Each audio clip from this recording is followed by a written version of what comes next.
आवाज़ आ रही कि नहीं आ रही है, आप लोग एक बार देख लेंगे। अब बोर्ड क्लियर है कि नहीं क्लियर है, इसको एक बार देख लेंगे।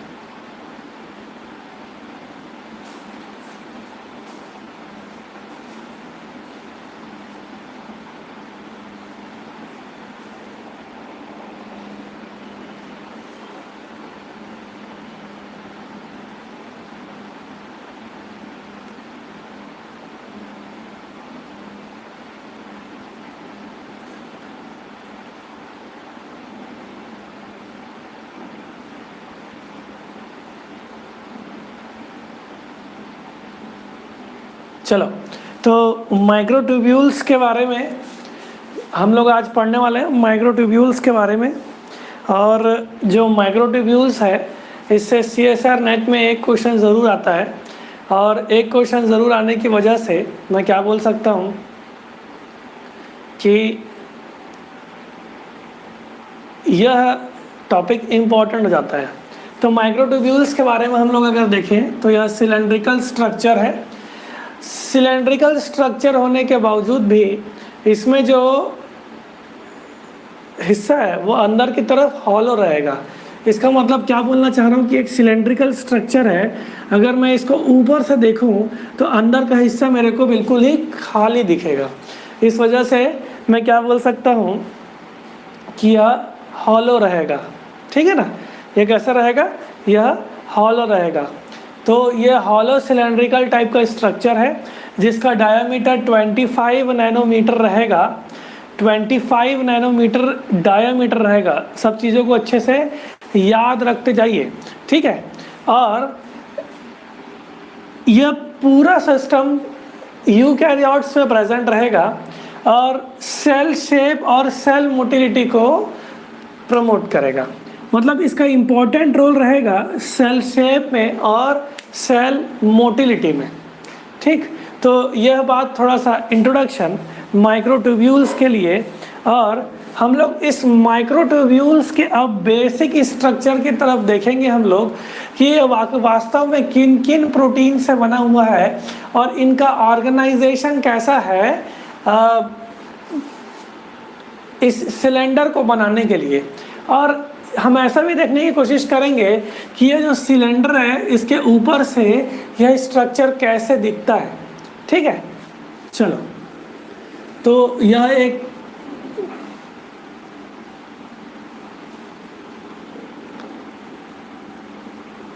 हॉलो सिलेंडर है। अगर मैं एक बेसिक यूनिट की बात करूं, अगर एक बेसिक माइक्रोट्यूब्यूल्स की बात करूं तो यह जो है वह ट्यूब्यूलिन प्रोटीन से बना हुआ है। क्या बोलेंगे, इन प्रोटीन का नाम क्या है, ट्यूब्यूलिन प्रोटीन से बना हुआ है। यह जो स्ट्रक्चर है यह ट्यूब्यूलिन प्रोटीन से मिलके बना हुआ है। ठीक,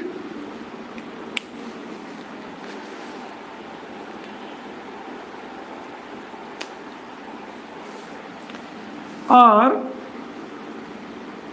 यह ट्यूब्यूलिन प्रोटीन्स हेट्रोडाइमर कंडीशन में, यह जो ट्यूब्यूलिन प्रोटीन्स है यह हेट्रोडाइमर कंडीशन में दो यूनिट्स के हैं, दो सब यूनिट्स से मिलके बने हुए हैं। जो कि जो ब्लैक वाला मैं आपको डिनोट करूंगा पूरे स्ट्रक्चर में वह क्या रहेगा, अल्फा यूनिट्स। ठीक, और बीटा सब यूनिट्स। और ये पूरा जो प्रोटीन है ये वास्तव में ट्यूब्यूलिन प्रोटीन है।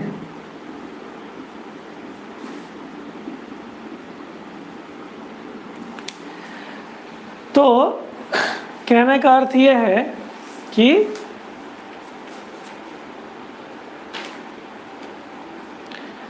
जो बेसिक स्ट्रक्चर या बेसिक बिल्डिंग ब्लॉक माइक्रोट्यूब्यूल का है वह अल्फा सब यूनिट्स और बीटा सब यूनिट ट्यूब्यूलिन प्रोटीन से बना है। और यह ट्यूब्यूलिन प्रोटीन्स बी अल्फा और बीटा सब यूनिट्स के रहेंगे।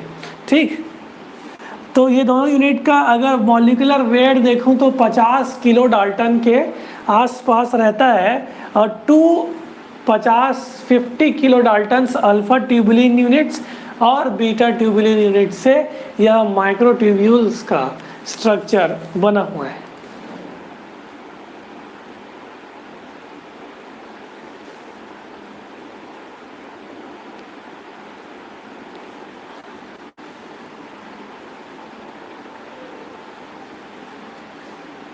ठीक, चलो नेक्स्ट। अब क्या होगा कि ये देखो, ये हेट्रोडाइमर है, ये हेट्रोडाइमर है, बेसिक यूनिट।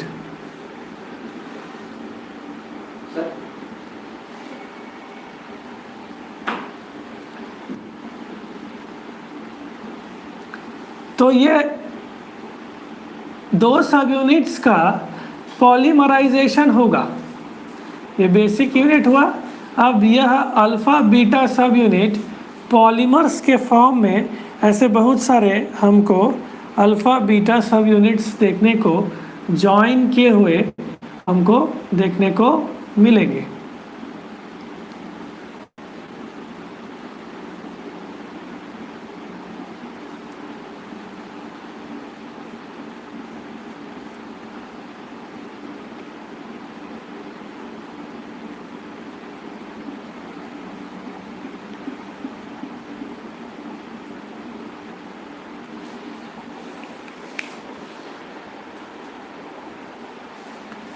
ठीक, तो यह पॉलीमराइज हो करके ऐसे बहुत सारे यूनिट्स यह बनाने की कोशिश करेगा।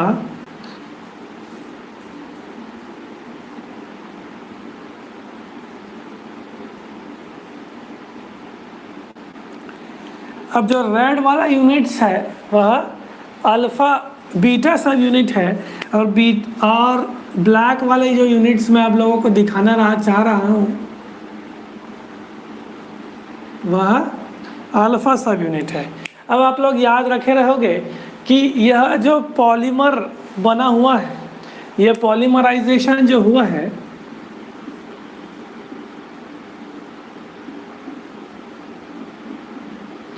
इस पॉलीमराइजेशन में दो हिस्से रहेंगे, एक आपका बीटा सब यूनिट और एक आपका अल्फा सब यूनिट। तो जो अल्फा सब यूनिट रहेगा वह नेगेटिव या माइनस एंड कहलाएगा, और बीटा सब यूनिट जो है वह पॉजिटिव एंड कहलाएगा। तो बीटा सब यूनिट वाला हिस्सा पॉजिटिव यूनिट्स एंड कहलाएगा, और अल्फा सब यूनिट वाला नेगेटिव यूनिट्स कहलाएगा।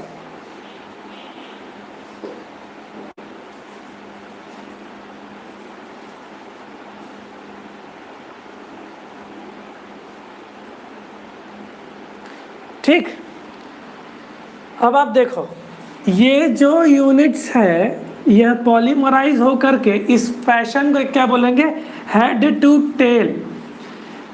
कहने का अर्थ है पॉलीमर बना करके यह एक अच्छा बड़ा सा यूनिट बनाएंगे, और यह टोटल 13 यूनिट्स बनाएंगे आप। ठीक, और इन यूनिट्स को हम लोग बोलेंगे प्रोटोफिलामेंट्स। क्या बोलेंगे, प्रोटोफिलामेंट्स।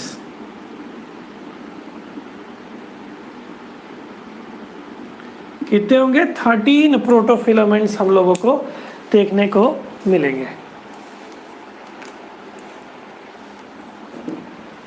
चलिए लिखिए इतना आराम से। एंड्स को आप लोग ध्यान में रखे रहेंगे, एंड्स अगर आप लोग ध्यान में रखे रहेंगे तो फायदा में रहेंगे आप लोग।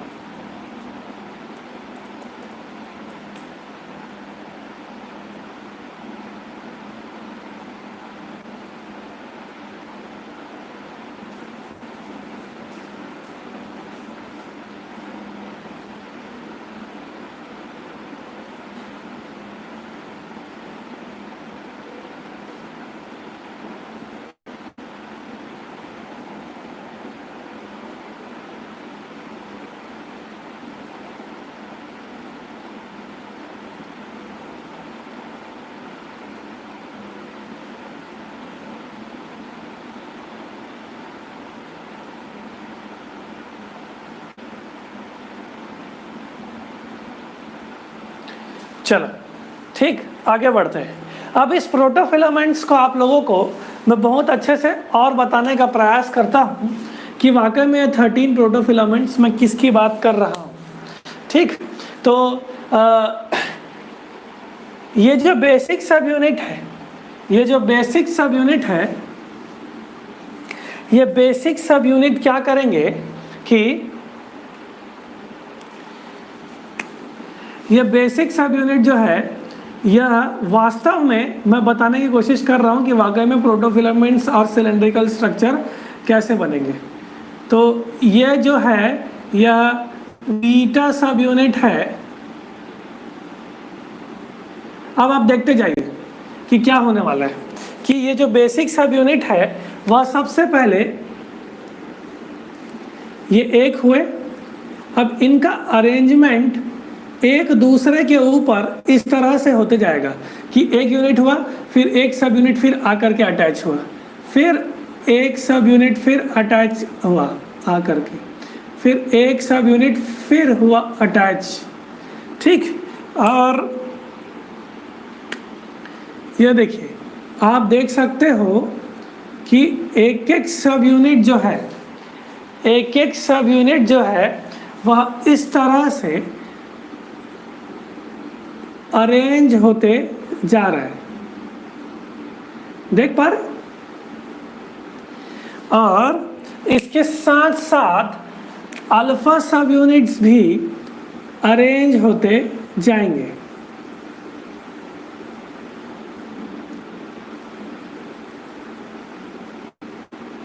ठीक, हर एक सब यूनिट में तो एक सिंगल सब यूनिट्स आप लोगों को देखने को मिलेगा। तो वास्तव में ये जो बेसिक यूनिट है इस तरह से अरेंज होते जाएंगे। ठीक,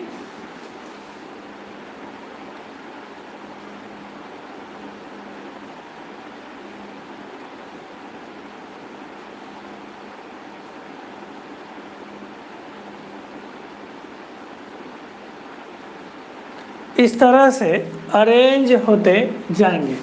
थोड़ा सा और अच्छे से बना देता हूँ।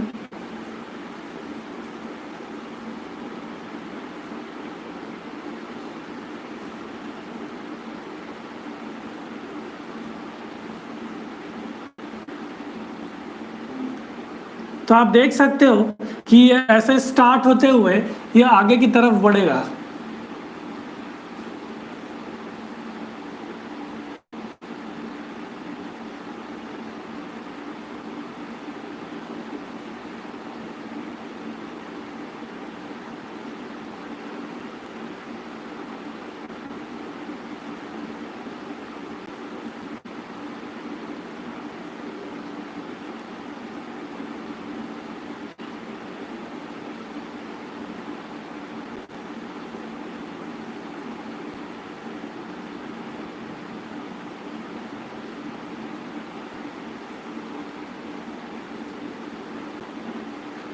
तो यह अल्फा सब यूनिट और बीटा सब यूनिट इस तरह से अरेंज होते हुए प्रोसीड करेंगे।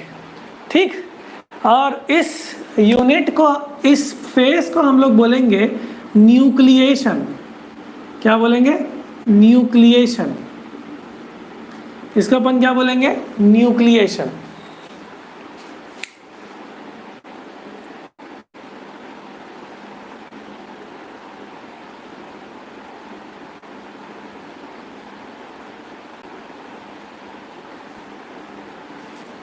ठीक, अब आप देखो एक एंड जो है वह माइनस एंड है और दूसरा एंड जो है वह प्लस एंड है। अब देखो ये प्रोसेस अगर ऐसा चलता जाए, ये पूरा बनाते जा रहे हैं और ऊपर की तरफ बढ़ते जा रहे हैं, तो इस स्ट्रक्चर की बात करूं तो ये कुछ ऐसा सिलेंड्रिकल स्ट्रक्चर के फॉर्म पे बन जाएगा। यह कुछ ऐसा, तो ये आपका अल्फा, ये भी आपका अल्फा सब यूनिट, ये भी आपका अल्फा सब यूनिट।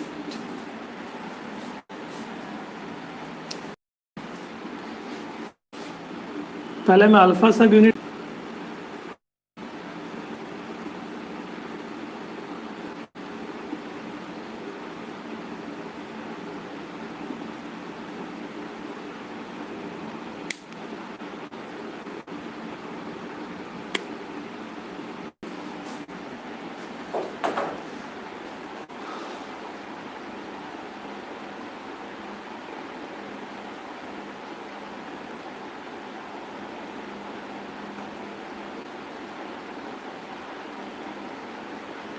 लाइव में प्रॉब्लम है कुछ।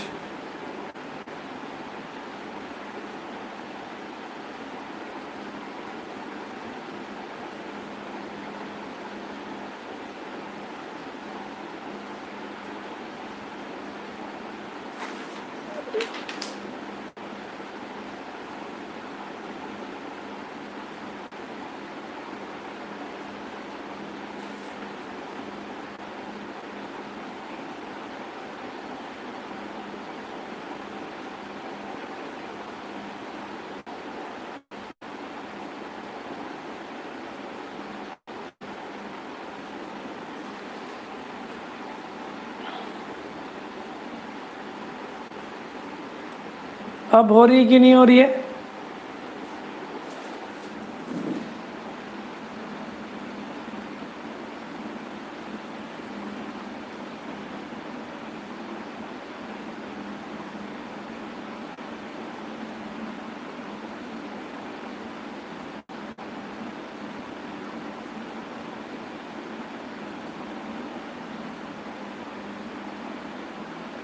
इसका मतलब मैं सिलेंड्रिकल स्ट्रक्चर जो बना रहा था वो नहीं दिखा।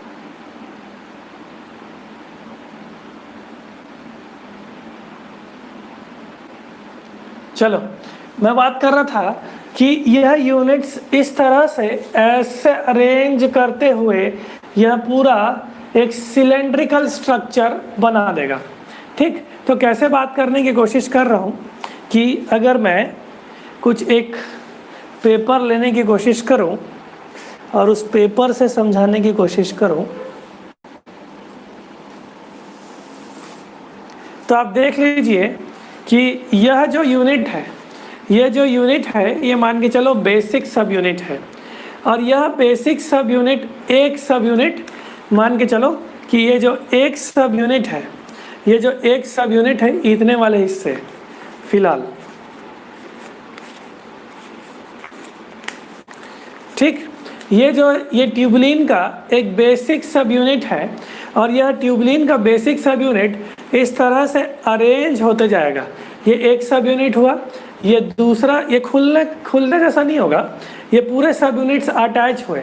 ये अटैच होने के बाद यह इस तरह से सिलेंड्रिकल स्ट्रक्चर बनाएंगे, और यह जो सिलेंड्रिकल स्ट्रक्चर है यह अंदर की तरफ से हॉलो रहेगा, और ये बना किससे रहेगा? एक एक सब यूनिट से इस तरह से अरेंज हो करके। समझ पा रहे हो? तो यह एक सिलेंड्रिकल स्ट्रक्चर बनाएगा, यह एक सिलेंड्रिकल स्ट्रक्चर बनाएगा जो कि कंपोज्ड रहेगा बेसिक सब यूनिट से, जिसका नाम है अल्फा और बीटा सब यूनिट्स। ठीक, तो अगर मैं एक सिलेंड्रिकल स्ट्रक्चर बनाऊं,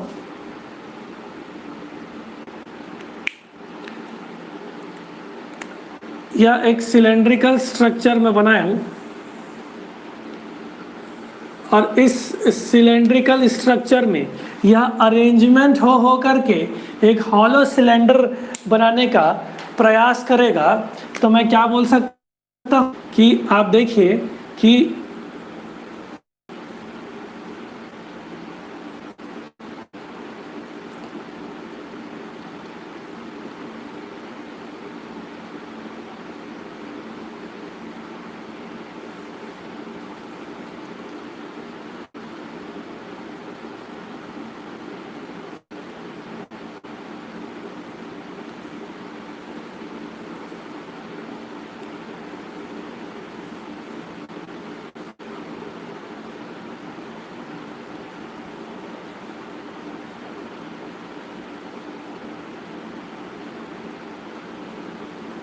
अब आप देखो कि ये जो स्ट्रक्चर है, ये जो स्टार्ट किया होगा, ठीक, वो पूरा एक कॉइल बनाया होगा, और कॉइल बनाते बनाते देखा आप ट्यूबलिन अल्फा बीटा सब यूनिट के ट्यूबलिन स्ट्रक्चर इस तरह से ऐसे कॉइल्ड होते जा रहे हैं,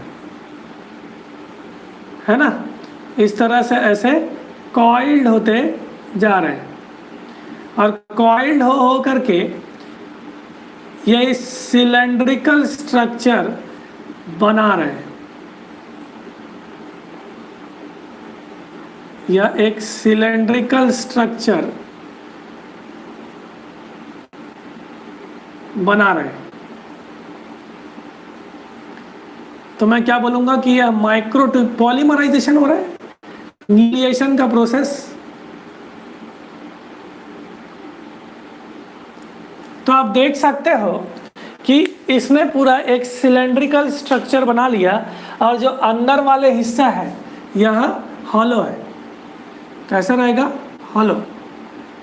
तो मैं प्रोटोफिलामेंट्स की बात कर रहा था, तो वास्तव में जो प्रोटोफिलामेंट्स हैं, जो प्रोटोफिलामेंट्स हैं वो 13 किस कैसे होंगे आप लोग ध्यान में रखिए कि ये जो प्रोटोफिलामेंट्स हैं, ये देखिए, अगर मैं इस सिलेंडर का एक साइड एक फेस की बात करूं तो ये वाला हिस्सा, ये वाला हिस्सा आप देख पा रहे होंगे कि मैं एक यूनिट की बात कर रहा हूं, तो मैं किसकी बात कर रहा हूं? इसकी। ये देखो, मैं थोड़ा सा इसको और डार्क कर देता हूं। तो इस सिलेंड्रिकल स्ट्रक्चर में केवल एक साइड की बात कर रहा हूं, तो यह क्या कहलाएगा? यह प्रोटोफिलामेंट्स रहेंगे। इसकी बात किया है ना।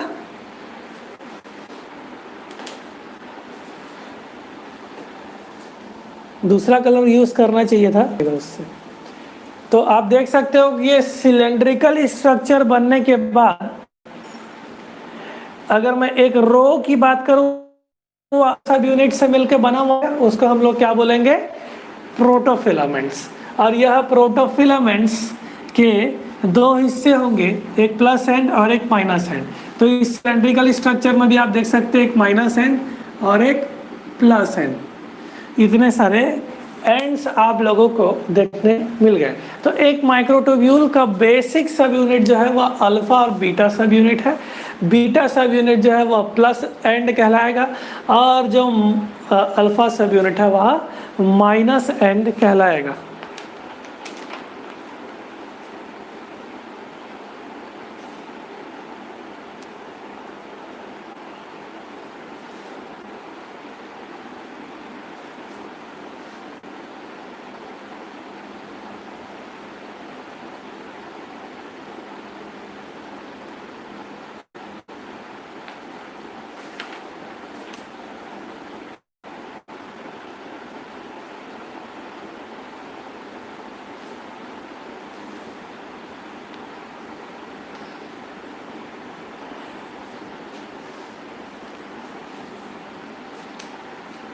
अब आप देखिए कि अगर मैं इसके ऊपर से देख रहा हूं,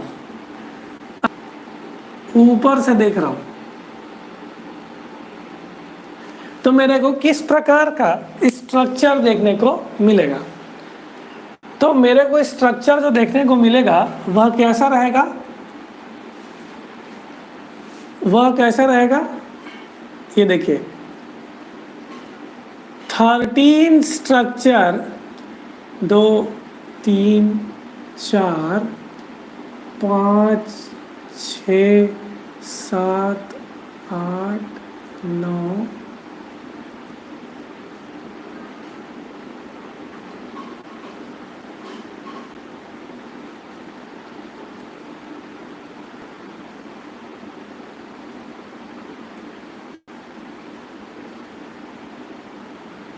चलिए, तो यह 13 अरेंजमेंट हम लोगों को ऊपर की तरफ देखने को मिलेगा। और ये जो अगर मैं प्लस स्ट्रैंड से देख रहा हूं तो मेरे को क्या मिलेगा कि वह बीटा ट्यूब्यूलिन जो है वह इस तरह से अरेंज रहेगा और इसके जस्ट नीचे में, इसके जस्ट नीचे में अल्फा सब यूनिट्स भी अरेंज रहेंगे। तो आप खुद इमेजिन करके देखिए कि अगर आप इसको ऊपर से देख रहे हैं तो मेरे को बीटा सब यूनिट्स का रिंग मिलेगा जो कि 13 यूनिट्स रहेंगे, है ना, 13 यूनिट्स रहेंगे। तो मैं इसको क्या बोलूँगा कि एक सिंगलेट माइक्रोट्यूब्यूल में, एक सिंगल माइक्रोट्यूब्यूल में 13 प्रोटोफिलामेंट्स देखने को मिल रहे हैं और वह इस तरह से देखने को मिलेंगे। और इसके बीच वाले हिस्से को अपन लोग क्या बोलेंगे? ल्यूमन। इस बीच वाले यूनिट्स को अपन क्या बोलेंगे? ल्यूमन। तो एक सिंगलेट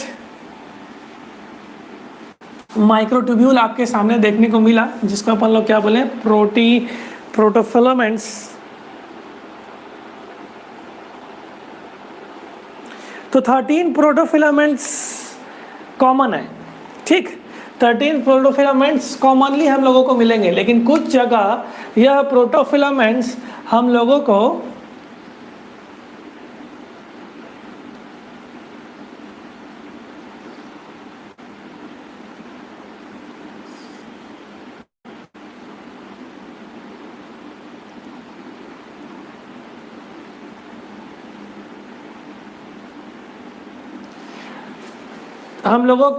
डबलेट या ट्रिपलेट कंडीशन में देखने को मिलेंगे।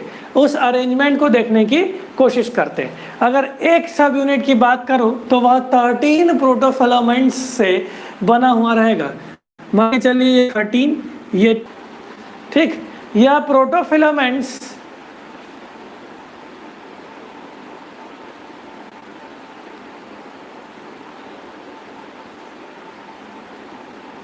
तो आप लोग सुन पाए कि नहीं पाए पता नहीं।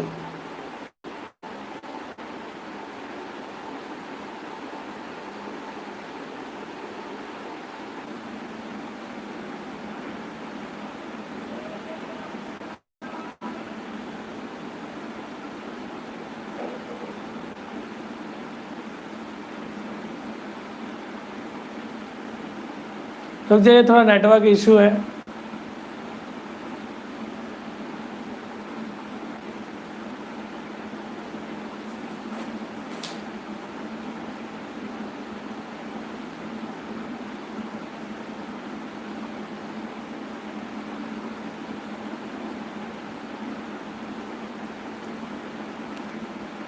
ठीक, तो नॉर्मल कंडीशन में मैं यह बता रहा था कि नॉर्मल कंडीशन में अगर देखा जाए नॉर्मल सिंगलेट माइक्रोट्यूब्यूल्स के, तो वह 13 प्रोटोफिलामेंट्स में अरेंज रहेंगे। देखो आप देख सकते हो कि मैंने 13 स्ट्रक्चर्स हम लोगों को बना दिए, 13 प्रोटोफिलामेंट्स मैंने बना दिए। तो 13 प्रोटोफिलामेंट्स बनाने के बाद अगर मैं ये क्या कहलाएगा, यह सिंगलेट माइक्रोट्यूब्यूल्स कहलाएगा, जो कि 13 प्रोटोफिलामेंट्स से मिलके बने हुए हैं, ठीक। अगर यह कॉम्बिनेशन सेकेंड प्रोटोफिलामेंट्स के साथ बना ले, यह कॉम्बिनेशन सेकेंड प्रोटोफिलामेंट्स के साथ बना दे, तो और उस सेकेंड प्रोटोफिलामेंट्स में भी जो सेकेंड प्रोटोफिलामेंट्स है उसमें भी आपके 13 स्ट्रक्चर्स प्रोटोफिलामेंट्स कवर अप होने चाहिए। देखो यह प्रोटोफिलामेंट्स की बात की है, ऐसे 13 प्रोटोफिलामेंट्स ऐसे अरेंज होकर के एक माइक्रोट्यूब्यूल, एक सिंगलेट की बात कर रहा हूँ, एक सिंगलेट माइक्रोट्यूब्यूल्स की बात कर रहा हूँ, ठीक। तो यहाँ पे अगर मैं बनाऊँ 1 2 3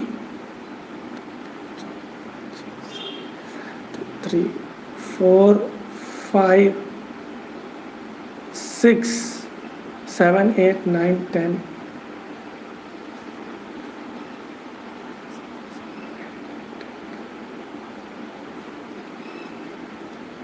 ठीक।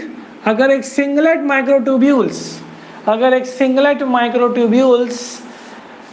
नॉर्मली प्रेजेंट रहेगा, लेकिन कुछ जगह हम लोग को डबलेट कंडीशंस भी देखने को मिले, तो वो सिंगलेट माइक्रोट्यूब्यूल कॉम्बिनेशन फॉर्म में प्रेजेंट रहेगा।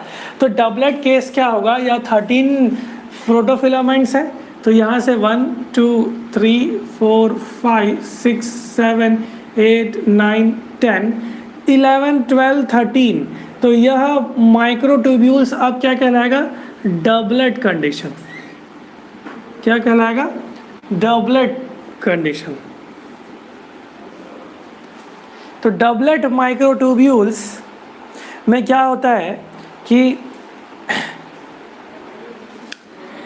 एक प्रोटोफिलामेंट का 13 एक माइक्रोट्यूब्यूल का 13 प्रोटोफिलामेंट्स और दूसरे माइक्रोट्यूब्यूल्स के 10 फिलामेंट्स, आपको दिख पा रहे हैं 10 फिलामेंट्स, 10 फिलामेंट्स फ्यूज होकर के एक डबलेट माइक्रोट्यूब्यूल का कॉज करते हैं। जैसे कि अगर मैं इस वाले को ए ट्यूब्यूल बोलूँ और सेकंड वाले को बी ट्यूब्यूल बोलूँ, तो ए ट्यूब्यूल का 13 प्रोटोफिलामेंट्स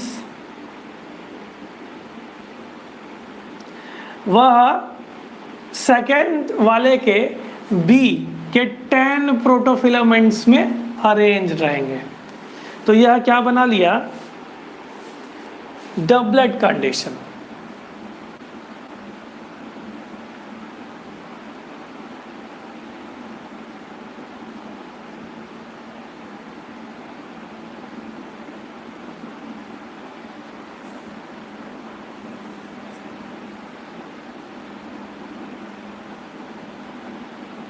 समझ पा रहे हैं ना, थोड़ा सा इमेजिनेशन वाला काम है कि मैंने केवल इस वाले हिस्से को बनाया और ये पूरे प्रोटोफिलामेंट, एक प्रोटोफिलामेंट मैंने आप लोगों को बना के दिखाया। पूरे प्रोटोफिलामेंट लगभग 13 प्रोटोफिलामेंट एक माइक्रोट्यूब्यूल्स का ऐसे अरेंज रहेंगे।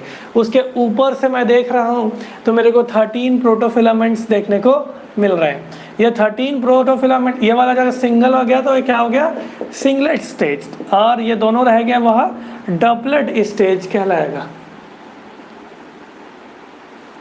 तो मैं ये जो शुरुआत में आपको पॉलीमराइजेशन बताया हूँ, ये वास्तव में ये इस एक यूनिट्स की बात करें, लेकिन अगर ऊपर से देखूं तो मेरे को ऐसे हॉलो स्ट्रक्चर में 13 प्रोटोफिलामेंट्स एक सिंगलेट माइक्रोट्यूब्यूल में देखने को मिलेंगे। मतलब ऐसे क्या, ऐसे प्रोटोफिलामेंट्स लगभग 13 हुए रहे होंगे, है ना। तो वह सिलेंड्रिकल स्ट्रक्चर बनाए हैं। ठीक, तो डबलेट वाले स्टेज में हम लोग को ए और बी कंडीशन देखने को मिलता है। सेकेंड में देखिए, तो अगर मैं ए माइक्रोट्यूब्यूल को, तो ये डबलेट स्टेज में, तो यह 13 माइक्रोट्यूब्यूल्स जो है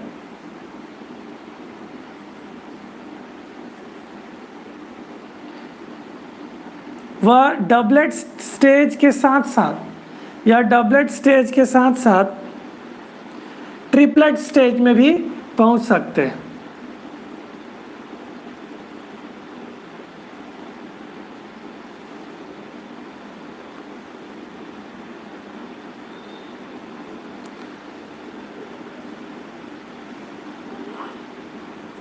अगर मैं ट्रिपलेट स्टेट बनाऊं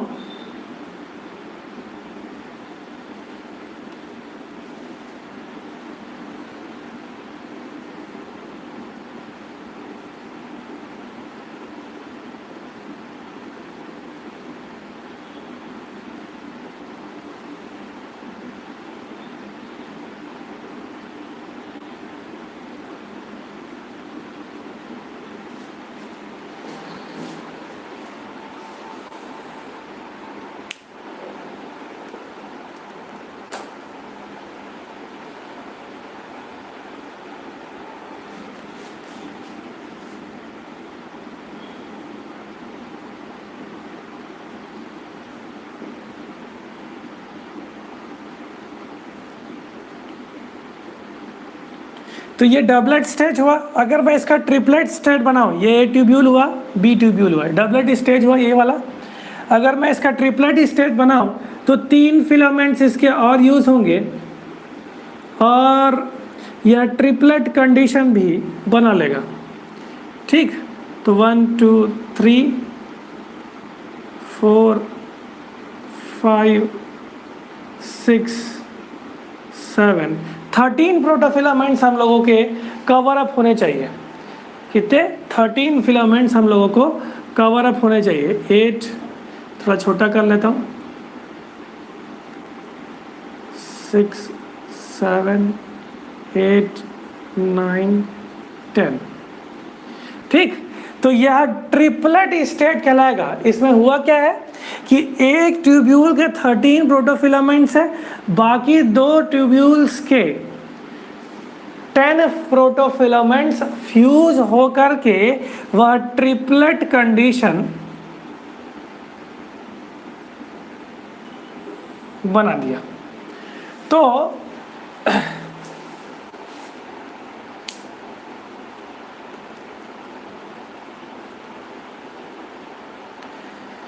तो आप देख सकते हो कि सिंगलेट माइक्रोट्यूब्यूल्स बाकी फ्यूज्ड स्टेट पे डबलेट्स, ये क्या हुआ सिंगलेट, आप लोगों के सामने सब स्ट्रक्चर्स प्रेजेंट है।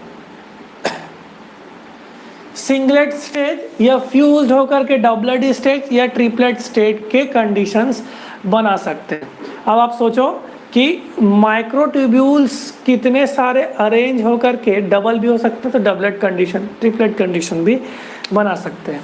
तो डबलेट कंडीशन पाया जाता है सीलिया और फ्लैजिला में। कहाँ पाया जाता है? सीलिया और फ्लैजिला में। और ट्रिपलेट कंडीशन पाया जाता है एनिमल्स में पाए जाने वाले सेंट्रियोल के स्ट्रक्चर में। तो एनिमल्स में जो सेंट्रियोल का स्ट्रक्चर होता है वह ट्रिपलेट कंडीशन होता है। तो आप लोगों को याद रखना पड़ेगा कि सीलिया और फ्लैजिला कंडीशन में माइक्रोट्यूब्यूल्स का डबलेट स्टेज कहलाएगा और ट्रिपलेट स्टेज क्या कहलाएगा? सेंट्रियोल। यहाँ तक किसी को कोई दिक्कत?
ठीक, चलो अब कुछ और बेसिक चीज़ें पढ़ते हैं जिसको अपन लोग बोलते हैं MTOC। MTOC ये प्रोसेस को क्या बोलेंगे अपन? न्यूक्लिएशन। यहाँ पे मैंने लिख दिया था, मैं और आप लोगों को कुछ और बना के बताता हूँ। ठीक, अब आप देखो microtubule organisation centre MTOC, microtubule organisation centre बताने की कोशिश करता हूँ। ठीक, तो माइक्रोट्यूब्यूल ऑर्गेनाइजेशन सेंटर में कुछ प्रोटीन्स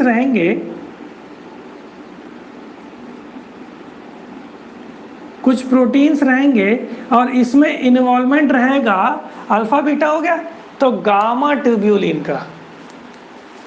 सर प्रोटोफिलामेंट में ट्यूब्यूलिन यूनिट का भी फिक्स नंबर होगा क्या? अब मैडम 13 तो बता रहा हूँ ना, ट्यूब्यूलिन के पॉलीमराइजेशन होंगे। ट्यूब्यूलिन का पॉलीमराइजेशन होने के बाद बताया ये पूरे प्रोटोफिलामेंट्स ये कितने होंगे ये थोड़ी पता चलेगा, पॉलीमर बनाएंगे। लगभग 11 to 15 पॉलीमर ऐसा अरेंजमेंट हम लोग को देखने को मिलता है पॉलीमर्स का। अब ये कितने होंगे तो इसको बताना थोड़ा मुश्किल है। ठीक, तो ये पॉलीमराइज होंगे 11 to 15 यूनिट्स में और वो सिलेंड्रिकल स्ट्रक्चर बनाएंगे, ये बता सकता हूँ आप लोगों को। चलो, तो माइक्रोट्यूब्यूल्स जो है, माइक्रोट्यूब्यूल ऑर्गेनाइजेशन सेंटर में अल्फा यूनिट्स और बीटा सब यूनिट्स जो है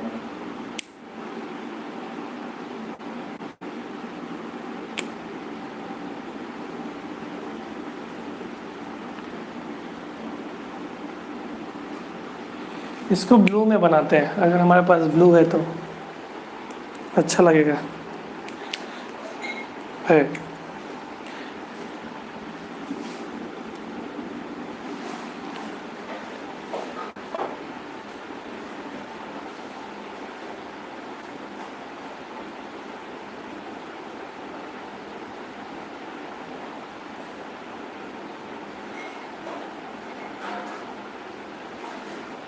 आया मेरे ख्याल नहीं, ये पॉलीमराइज होकर के इतने यूनिट्स बने, ये 11 to 13।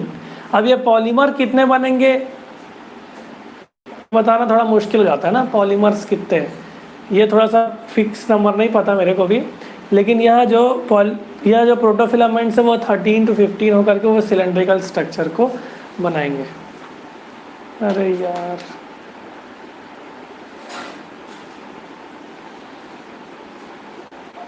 ठीक, चलो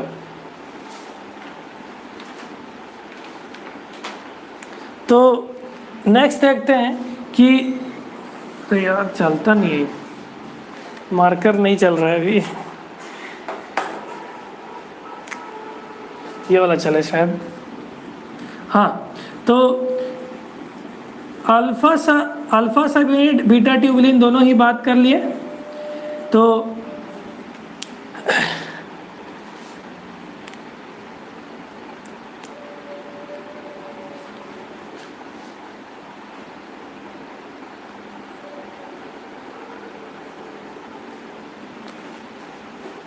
ठीक, एक काम करते हैं, पूरा ही एसोसिएटेड रख दूं क्या इसको?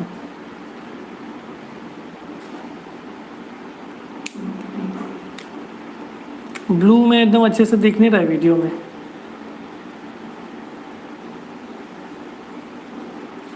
ठीक, तो ऐसे सब यूनिट्स हमको मिलते जाएंगे, और अल्फा बीटा सब यूनिट हमारे पास है। तो गामा ट्यूबुलिन जो होता है वह कुछ प्रोटीन्स के साथ अटैच करके यह एक रिंग कॉम्प्लेक्स बना देगा।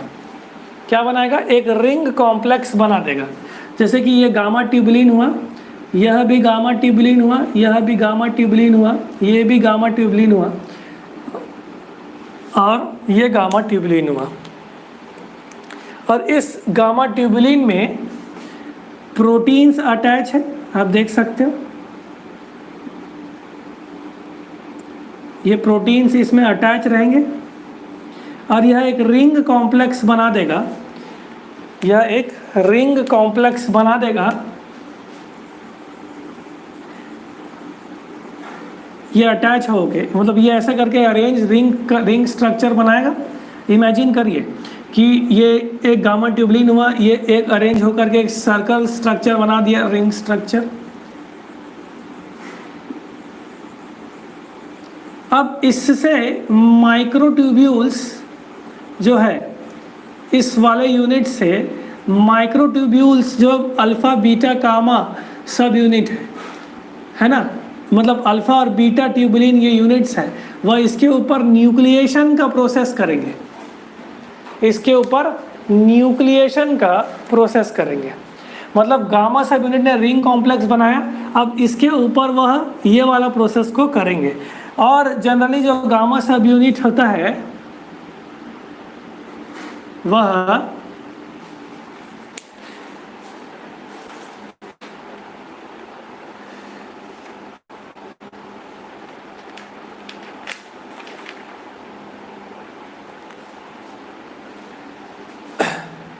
अल्फा सब यूनिट से जा करके अटैच रहता है।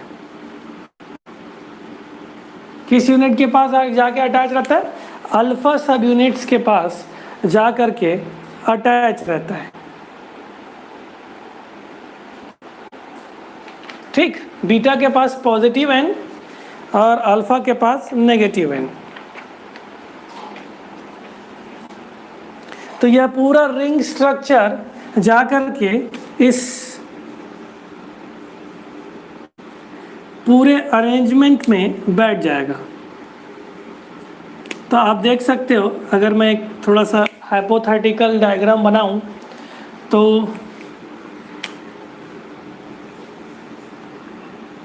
इस पूरे यूनिट से अटैच है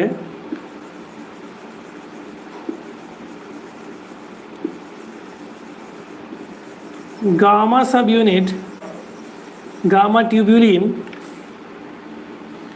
और ये जो गामा ट्यूबुलिन है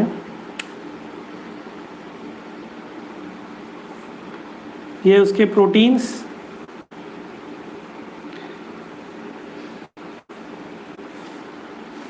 है ना, और इसके ऊपर बढ़िया से वह न्यूक्लिएशन का प्रोसेस होता है।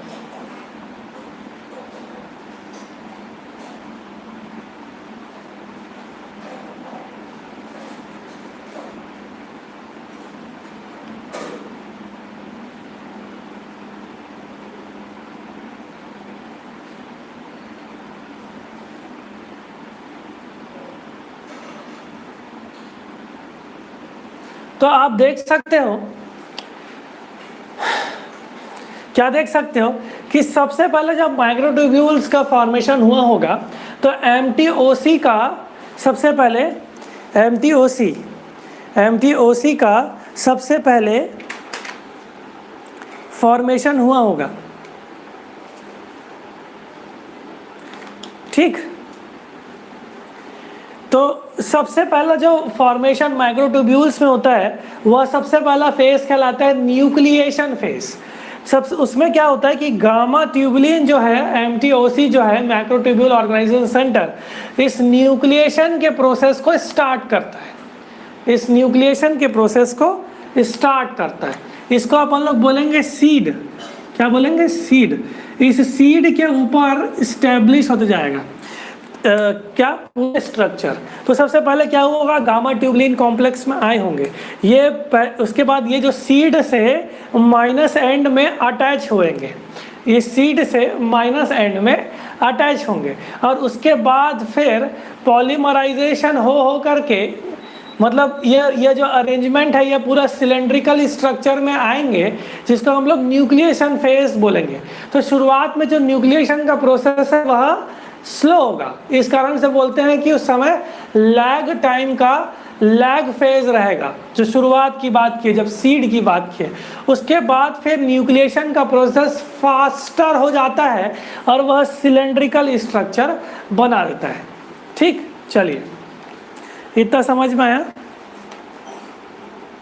ये पूरे स्ट्रक्चर समझने के बाद बहुत इजी हो जाता है बाकी सब चीज़ें पढ़ना। ठीक, अब हम लोग देखने की कोशिश करते हैं माइक्रोट्यूब्यूल डायनामिक्स। माइक्रोट्यूब्यूल डायनामिक्स,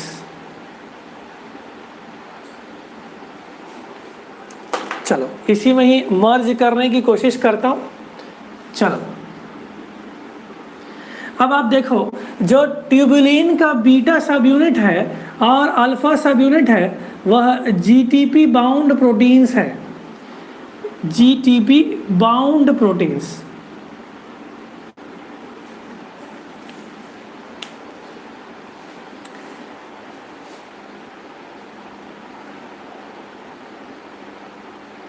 वह जीटीपी बाउंड प्रोटीन्स है। मतलब क्या है कि न्यूक्लिएशन का प्रोसेस इस पूरे स्ट्रक्चर को बनाने के लिए अगर बीटा सब यूनिट जीटीपी बाउंड है तो वह माइक्रोट्यूब्यूल्स के फॉर्मेशन को फेवर करेगा। ठीक, अगर जीटीपी बाउंड रहेगा, यह ट्यूबुलिन जीटीपी बाउंड रहेगा, बीटा ट्यूबुलिन, देखो खासियत क्या है, अल्फा जो स्टेट है वो लगभग हमेशा जीटीपी के स्टेट पे रहेगा। जो अल्फा सब यूनिट है वह जीटीपी के स्टेट पे रहेगा। ठीक है, जीटीपी के स्टेट पे रहेगा। लेकिन जो बीटा सब यूनिट है इसमें जीटीपी का हाइड्रोलाइसिस होता रहता है। ठीक है, अगर बीटा सब यूनिट जीटीपी बाउंड स्टेट है में है, देखो ये जीटीपी स्टेट को मैं शो करवा रहा हूँ, बीटा स्टेट को, तो वह न्यूक्लिएशन के प्रोसेस से माइक्रोट्यूब्यूल्स का फॉर्मेशन को फेवर करेगा। माइक्रोट्यूब्यूल्स को के फॉर्मेशन को फेवर करेगा। इसका मतलब क्या हुआ कि जितने भी बीटा ट्यूबुलिन स्ट्रक्चर मैंने बनाए हैं, यहाँ पे जितना भी बीटा ट्यूबुलिन स्ट्रक्चर बनाए हैं वह जीटीपी बाउंड स्टेट पे है। किस स्टेट पे? जीटीपी बाउंड स्टेट पे। तो जीटीपी बाउंड स्टेट पे रहेंगे और माइक्रोट्यूब्यूल्स इसमें ट्यूबुलिन प्रोटीन्स अटैच होते जाएंगे और माइक्रोट्यूब्यूल्स का ग्रोथ स्टार्ट रहेगा। तो ये सब पूरा जीटीपी बाउंड स्टेट की बात कर रहा हूँ। तो इस प्रोसेस को हम लोग बोलेंगे पॉलीमराइजेशन ऑफ माइक्रोट्यूब्यूल्स। ठीक, ऐसा ही स्ट्रक्चर आप लोग बाकी सबको बना लेंगे।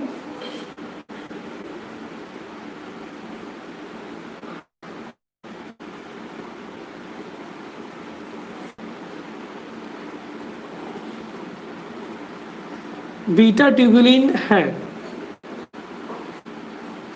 ठीक, चलिए जीटीपी बाउंड स्टेट पे है, इसको अपन क्या बोलेंगे? पॉलीमराइजेशन या growth of microtubules GTP bound state पे रहेगा तब।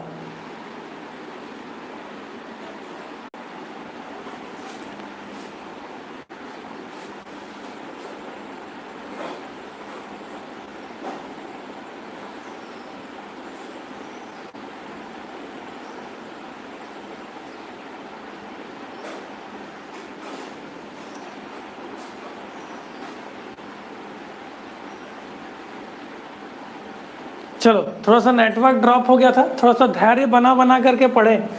थोड़ा सा नेटवर्क ड्रॉप हो रहा है, सुबह सुबह का हिस्सा है, सुबह सुबह का माहौल है, इसलिए वजह से शायद ये ऐसा हो रहा है। ठीक, तो अगर मैं क्या बता रहा था कि जीटीपी बाउंड रहेगा तो माइक्रोट्यूब्यूल्स का फॉर्मेशन फेवर करेगा बीटा सब यूनिट में।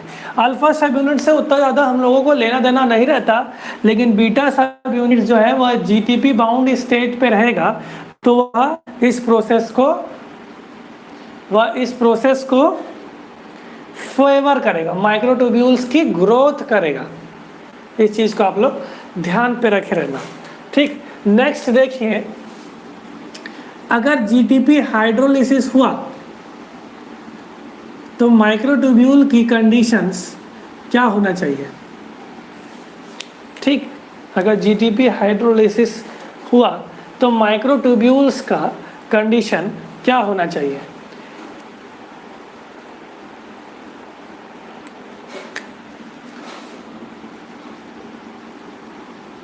तो अगर ये जीटीपी हाइड्रोलाइसिस हो गया तो यह कन्वर्ट हो जाएगा जीडीपी में। कैसे हो जाएगा? जीडीपी में। यह कन्वर्ट हो जाएगा जीडीपी में। मैं अल्फा बीटा दोनों बना रहा हूँ।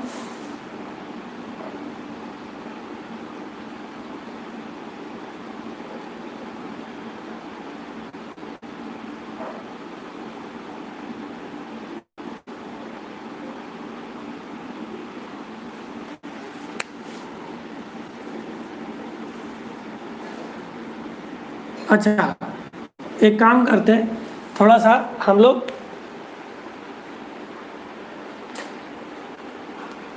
हम लोग डिफरेंस पैदा करने के लिए, डिफरेंस दिखाने के लिए हम लोग फिलहाल बाकियों को जीटीपी बाउंड रखते हैं। ठीक है, तो आप लोग मान के चलना, ये दोनों अटैच है ऐसा मान के चलना।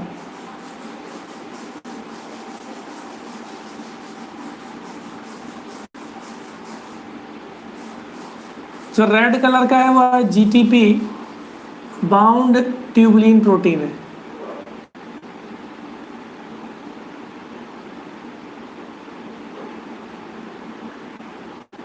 ठीक, आप मान के चलिए कि ये दो सब अटैच है, थोड़ा सा छूट सकता है। तो अब अगर आप देखो कि यह जो जीटीपी है, यह इसमें जीटीपी का हाइड्रोलिसिस होता जाएगा, तो यह जीडीपी बीटा ट्यूबुलिन स्टेट पे पहुंच जाएगा। शायद ऊपर दिख रहा है कि नहीं दिख रहा है, इसको भी देख लेता हूं एक बार। वीडियो तो एकदम क्लियर आ रहा है, कोई दिक्कत नहीं। जो जीडीपी है वह बाउंड स्टेट पे पहुंच गया बीटा के, तो होगा क्या कि यह माइक्रोट्यूब्यूल्स का फॉर्मेशन को फेवर नहीं करेगा जीडीपी। देखो एक एक करके अगर जीडीपी हाइड्रोलिसिस होने लग गया इस पूरे जीटीपी बाउंड बीटा ट्यूबुलिन में, तो होगा क्या कि यह जो माइक्रोट्यूब्यूल्स है वह डीपॉलीमराइज होना स्टार्ट हो जाएगा। वह डीपॉलीमराइज होना स्टार्ट हो जाएगा, वह डीपॉलीमराइज होना स्टार्ट हो जाएगा। ठीक, ये हो क्या रहा है, इस माइक्रोट्यूब्यूल से डीपॉलीमराइजेशन का प्रोसेस हो रहा है। तो डीपॉलीमराइजेशन का प्रोसेस हम लोग ये जीटीपी बाउंड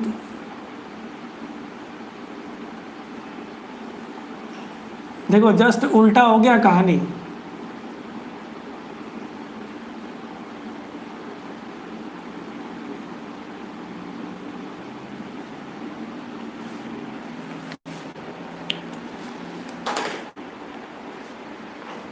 अब ये माइक्रोट्यूब्यूल्स का डीपॉलीमराइजेशन होना स्टार्ट हो गया और इसमें जो बाउंड जीडीपी रहेंगे, ट्यूबुलिन प्रोटीन रहेंगे बीटा वाले, वह कैसे होंगे, जीडीपी बाउंड। शायद ब्लू कलर उतना से अच्छे से हाईलाइट नहीं हो पा रहा है, लेकिन चलेगा, थोड़ा बहुत क्लियर है हल्का से।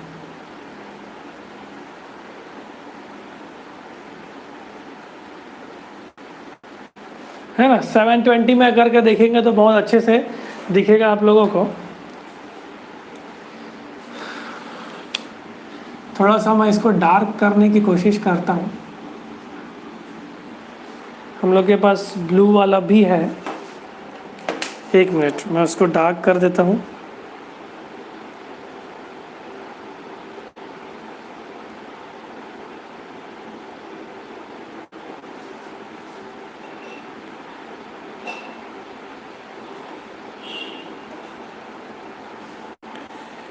तो ये जो, हाँ अब बेटर है, जीटीपी बाउंड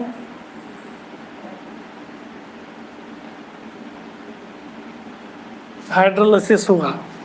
ऐसे ही गामा सब यूनिट्स को भी हाईलाइट कर देता हूँ। ऐसे गामा सब यूनिट बहुत अच्छे से दिख रहा है, इसमें कोई दिक्कत नहीं है। तो यह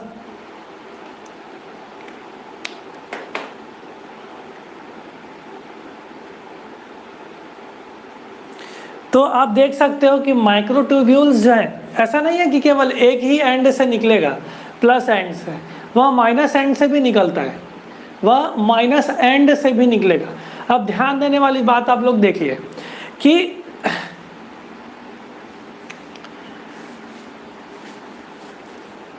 ये जो माइक्रोट्यूब्यूल्स का जो फॉर्मेशन हो रहा है जीडीपी स्टेट पे, यह क्या कहलाएगा, रेस्क्यू स्टेट। क्या कहलाएगा, रेस्क्यू स्टेट।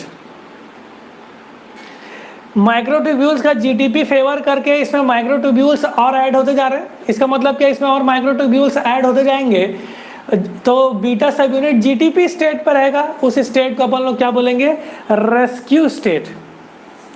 ठीक, रेस्क्यू स्टेट। और ये जो माइक्रोट्यूब्यूल्स है, इसमें माइक्रोट्यूब्यूल्स थोड़ा सा श्रिंक हो रहा है कि ये ग्रो करवाएगा जीटीपी स्टेट, वो क्या कहलाएगा, रेस्क्यू स्टेट। ठीक, और श्रिंकिंग होगा तो श्रिंकिंग मतलब उसकी डीपॉलीमराइजेशन होकर के माइक्रोट्यूब्यूल्स छोटे हो रहे हैं। यह स्टेट क्या कहलाएगा, कैटास्ट्रोफे स्टेट। क्या कहलाएगा, कैटास्ट्रोफे स्टेट। तो रेस्क्यू स्टेट और माइक्रोट्यूब्यूल्स, कैटास्ट्रोफे स्टेट, दो प्रकार का टर्म हम लोगों को देखने को मिलता है। तो रेस्क्यू हम लोग किसको बोलेंगे, यहां पे लिख देता हूं, रेस्क्यू किसको बोलेंगे हम लोग,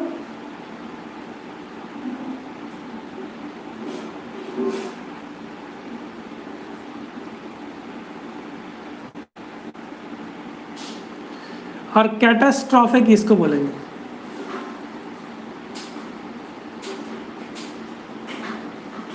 यहां पे लिखता हूं कैटास्ट्रोफे और रेस्क्यू।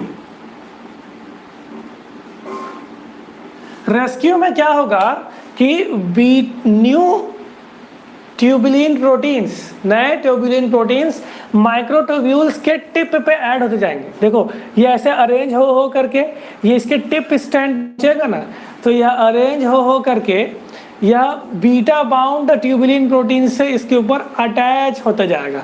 इस स्टेज को अपन लोग क्या बोलेंगे, रेस्क्यू। अगर जस्ट इसका अपोजिट स्टेट हुआ कि इसका जीडीपी हाइड्रोलिसिस होकर के यह डीपॉलीमराइजेशन स्टेट पे पहुंचा, तो वह हिल गया क्या?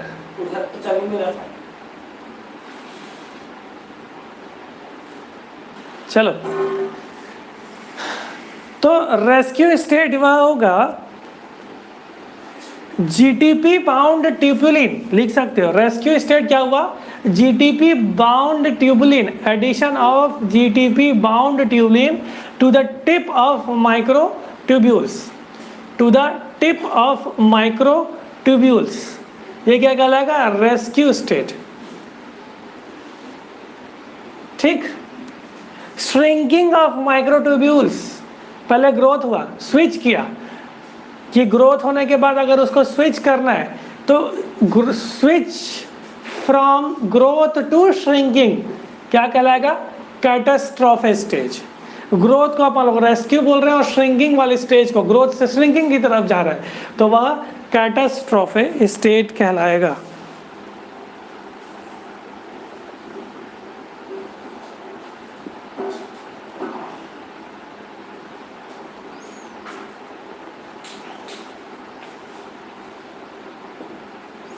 किसी को कुछ डाउट है तो आप पूछ सकते हो।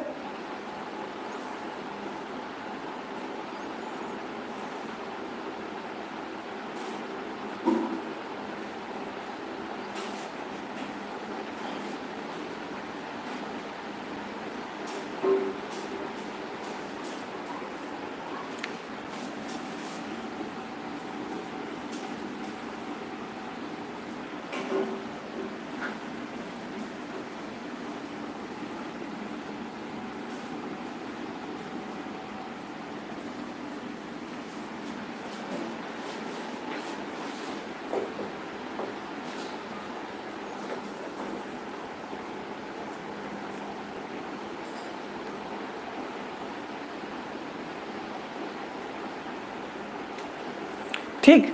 अब एक स्टेट देखते हैं जिसको अपन बोलते हैं स्टेडी स्टेट।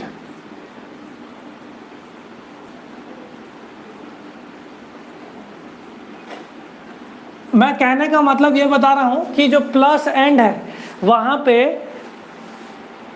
डीपॉलीमराइजेशन का स्टेट फास्ट होगा कंपैरेटिवली माइनस एंड में, है ना। कंपैरेटिवली प्लस स्टैंड में डीपॉलीमराइजेशन का स्टेट जो है और डीपॉलीमराइजेशन का स्टेट फास्ट होगा comparatively negative state, negative and से। एक और चीज़ बोल सकता हूँ कि प्लस एंड में पॉलीमराइजेशन भी फास्ट होगा क्योंकि इसके ऊपर ही बनेगा। प्लस एंड हमेशा ही पॉलीमराइजेशन फास्ट होगा। तो पॉलीमराइजेशन और डीपॉलीमराइजेशन प्लस एंड में ज़्यादा होता है कंपैरेटिवली नेगेटिव स्ट्रैंड में। ऐसा नहीं है कि नेगेटिव स्ट्रैंड में भी डीपॉलीमराइजेशन नहीं होगा।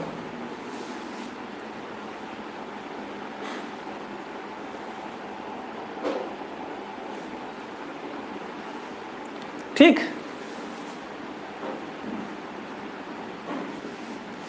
देखो स्टेडी स्टेट क्या हुआ, growth of filaments due to tubulin, growth of filaments due to tubulin heterodimer addition. मतलब ग्रोथ जो है, जो ग्रोथ है वो एग्जैक्टली इक्वल टू डीपॉलीमराइजेशन होगा। कि ग्रोथ भी हो रहा है और डीपॉलीमराइजेशन भी हो रहा है फ्रॉम एंड्स।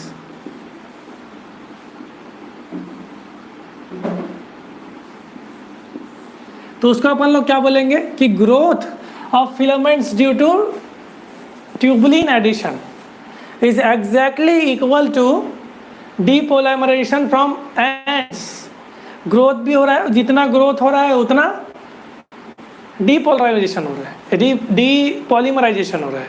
तो यह क्या कहलाएगा? Steady state. ठीक, चलो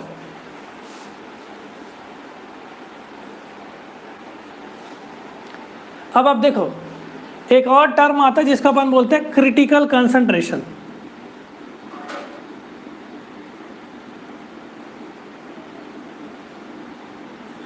स्टेडी स्टेट समझ में आया होगा, आशा करता हूं।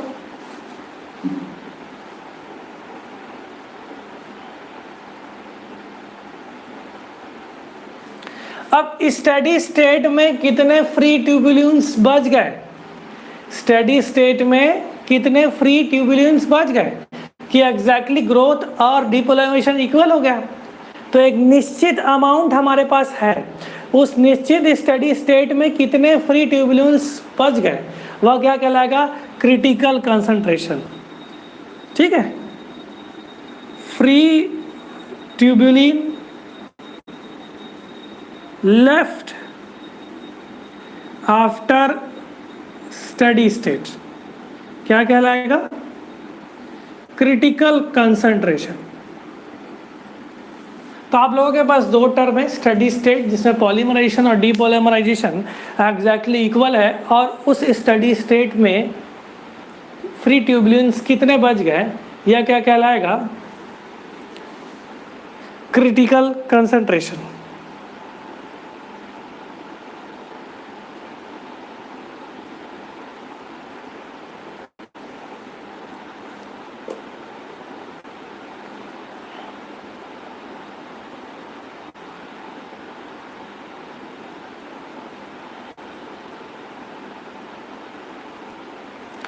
तो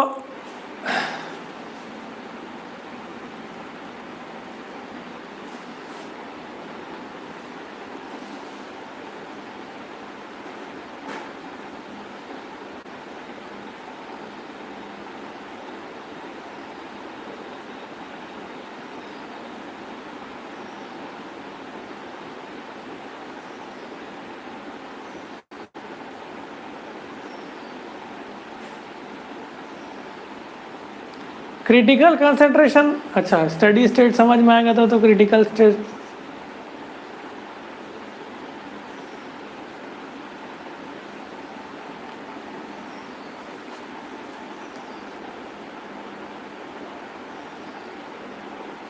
इसका मतलब ये वाला पॉइंट फंडा क्लियर नहीं आपका। ये देखो, ये जो माइक्रोट्यूब्यूल्स का एडिशन होते जा रहा है, एडिशन हो रहा है।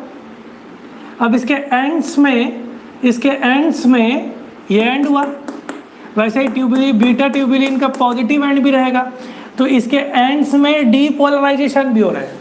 तो एडिशन जितने हो रहे हैं और डीपोलराइजेशन भी, डीपॉलीमराइजेशन भी जो हो रहा है, वो दोनों ही इक्वल स्टेट पे रहेंगे, उसको हम लोग क्या बोलेंगे? स्टेडी स्टेट बोलेंगे। सिंपल। ये देखो, ये ग्रोथ हो रही है, जीटीपी बाउंड स्टेट पे ग्रोथ होना स्टार्ट हुआ। अब इसमें डीपोलराइजेशन का भी प्रोसेस हो, डीपॉलीमराइजेशन का भी प्रोसेस, बार बार डीपोलराइजेशन बोल रहा हूँ, डीपॉलीमराइजेशन का जो प्रोसेस होगा उसमें माइनस एंड्स में भी होगा ना, एक ही एंड्स में नहीं होगा, माइनस एंड्स में भी रिलीज करेगा। तो माइनस एंड्स में डीपोलराइजेशन का प्रोसेस भी होगा, एक ही एंड पे नहीं होगा, प्लस एंड पे और माइनस एंड दोनों पे ही डीपॉलीमराइजेशन हो सकता है। लेकिन इसका एडिशन, अब आप देखिए ना कि जितना डीपोलीमराइजेशन हो उसमें एडिशन हो रहा है, वो स्टेट क्या कहलाएगा? स्टेडी स्टेट कहलाएगा। और उस स्टेडी स्टेट में कुछ फ्री ट्यूबुलेंस बचे रहेंगे, पूरे तो नहीं डीपोलीमराइज करेगा, जितना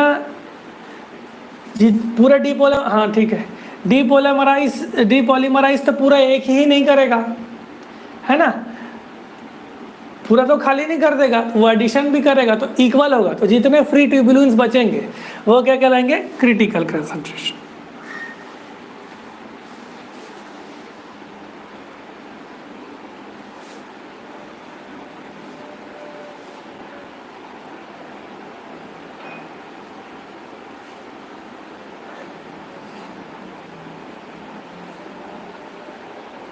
अब मेरे को एक क्वेश्चन का आंसर दो।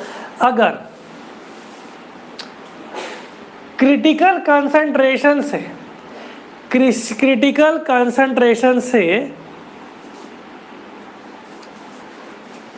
प्लस एंड में ट्यूबुलिन हेटेरोडाइमर का कंसंट्रेशन ज़्यादा है, चल टेमिन दिमाग लगा, है ना। क्रिटिकल कंसंट्रेशन से प्लस एंड में ट्यूबुलिन कंसंट्रेशन हेटेरोडाइमर ज़्यादा है कंपैरेटिवली नेगेटिव स्टैंड पे, नेगेटिव एंड पे। तो क्या होना चाहिए?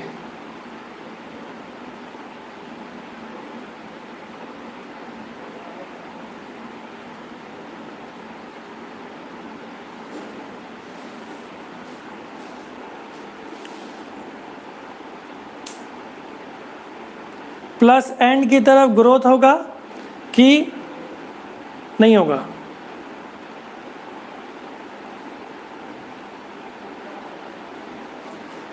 समझे ना क्या पूछ रहा हूँ? क्रिटिकल कंसंट्रेशन से ट्यूबुलिन हेटेरोडाइमर का कंसंट्रेशन प्लस एंड में ज़्यादा है, तो प्लस एंड की ग्रोथ होगी कि डीपॉलीमराइजेशन होगा?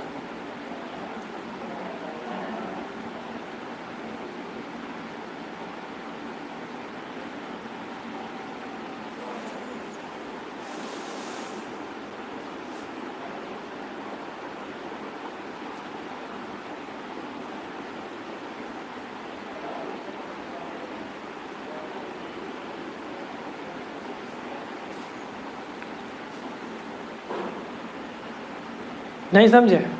चलो देखो, अगर पॉजिटिव एंड में ट्यूबुलिन हेटेरोडाइमर का एडिशन ज़्यादा हो रहा है क्रिटिकल कंसंट्रेशन से, तो सेल क्या करेगा, वह दूसरे एंड पे हेटेरोडाइमर का एडिशन कर देगा, और जिस स्ट्रैंड में क्रिटिकल कंसंट्रेशन से ज़्यादा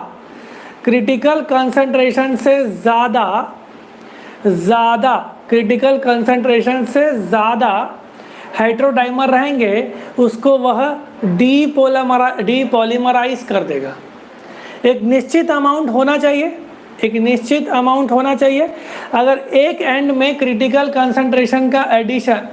कंसंट्रेशन से ज़्यादा हेटेरोडाइमर हो रहे हैं, तो सेल क्या करेगा कि जो दूसरे एंड साइड है वहाँ पे हेटेरोडाइमर का एडिशन कर देगा, और जहाँ पे क्रिटिकल कंसंट्रेशन से ज़्यादा हो रहा है वहाँ पे डीपॉलीमराइज का स्टेट कर देगा।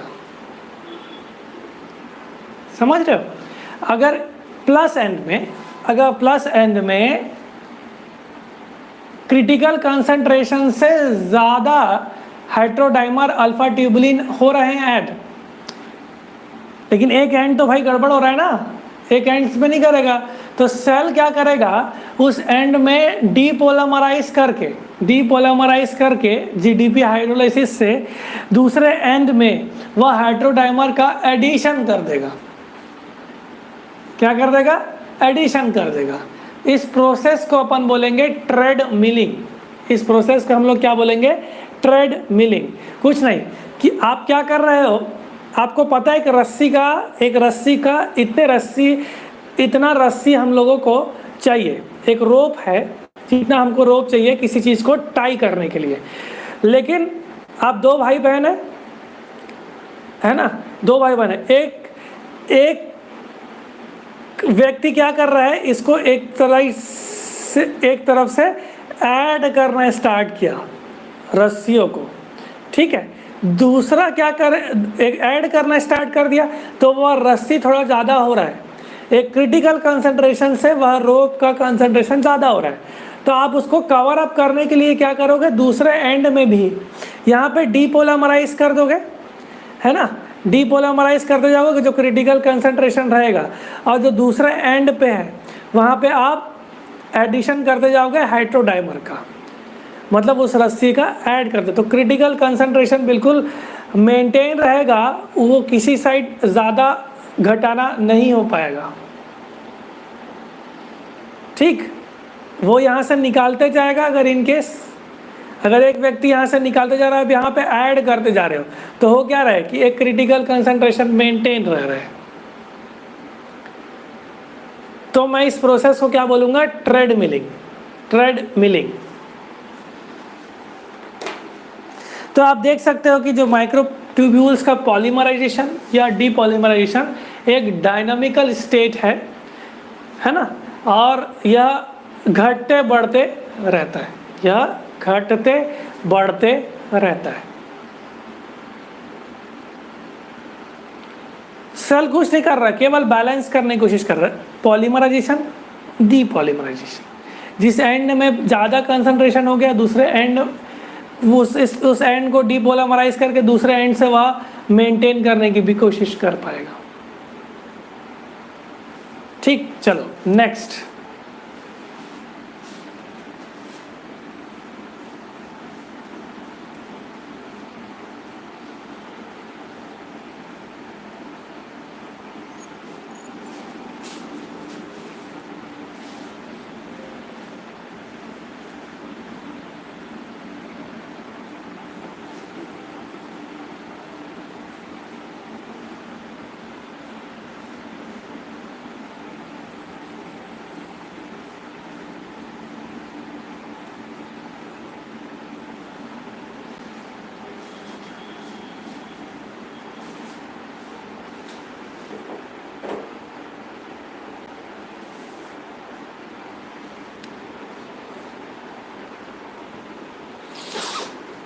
अब हम देखने की कोशिश करते हैं, एक सेल है,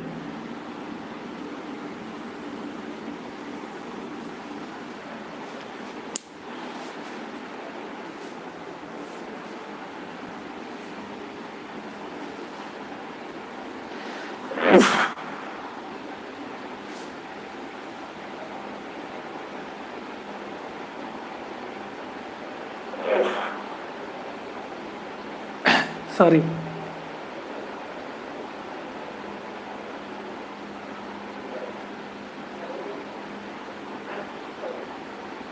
अरे हर छींक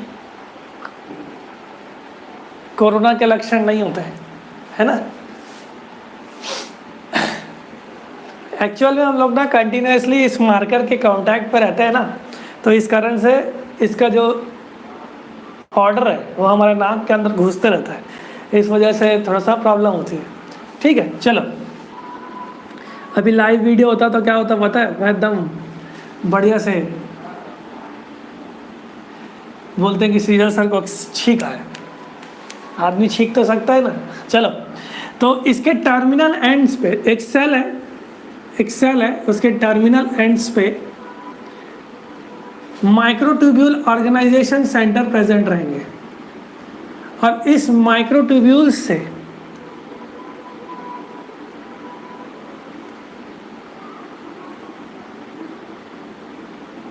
इस MTOC से के ऊपर प्लस एन माइक्रोट्यूब्यूल्स का प्लस एन, इससे माइक्रोट्यूब्यूल्स का ग्रोथ होगा, है ना। और ये जो माइक्रोट्यूब्यूल जो MTOC सेंटर है वह नेगेटिव सेंटर रहेगा।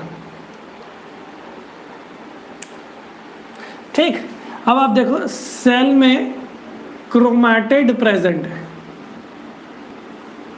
मैं आगे आप लोगों को और बताऊंगा, लेकिन आप लोग पिछले क्लासेस में कभी ना तो कभी पढ़े होंगे।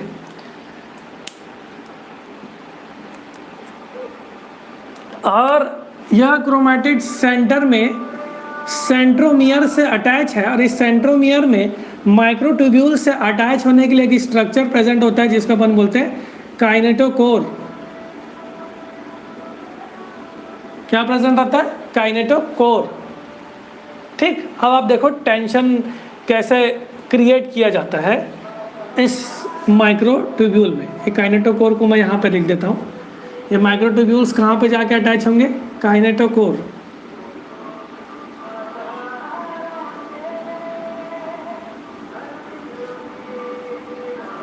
ये प्लस एन, ये भी प्लस एन।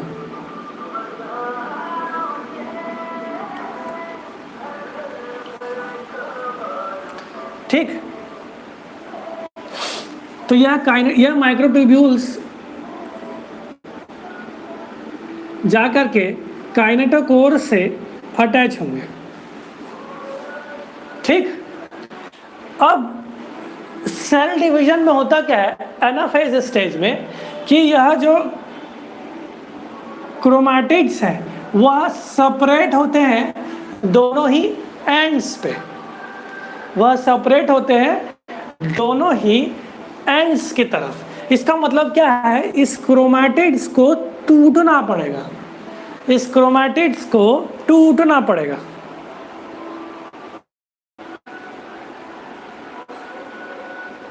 इसको एक साइड लेके आना पड़ेगा। तो कुछ प्रोटीन्स होते हैं जो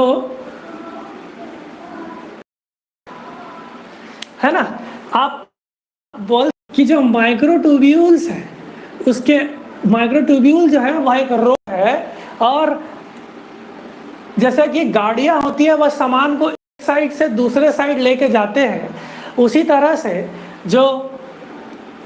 ये जो प्रोटीन्स हैं यह माइक्रोट्यूब्यूल्स के ऊपर बढ़िया से चल सकते हैं। ठीक है, इन प्रोटीन्स को कहा जाता है मोटर प्रोटीन्स। क्या कहलाएंगे? यह एक प्रकार का मोटर प्रोटीन्स है। क्यों? क्योंकि ये मोटर प्रोटीन्स कैसे हुए? यह मोटर प्रोटीन्स कैसे हुए? क्योंकि यह एक्टिव ट्रांसपोर्ट करेंगे, मतलब यह एटीपी का यूज करते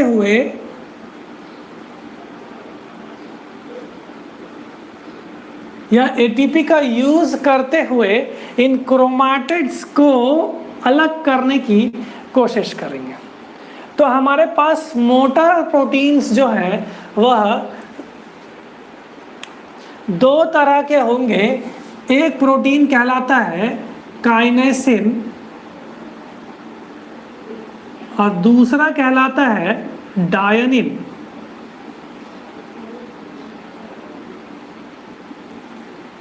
एक एन क्या कहलाएगा? काइनेसिन और डायनिन। वाकई में हम लोग काइनेसिन और डायनिन ही पढ़ रहे हैं।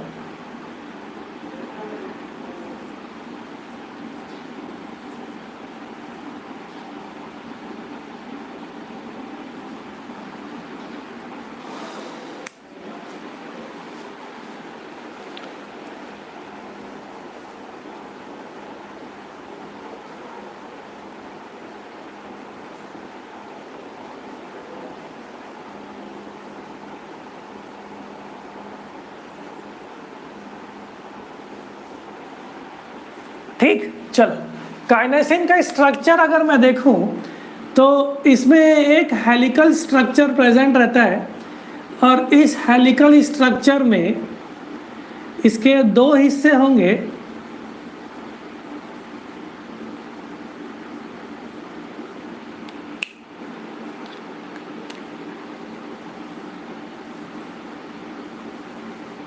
एक हिस्सा होगा ग्लोबुलर वाला हिस्सा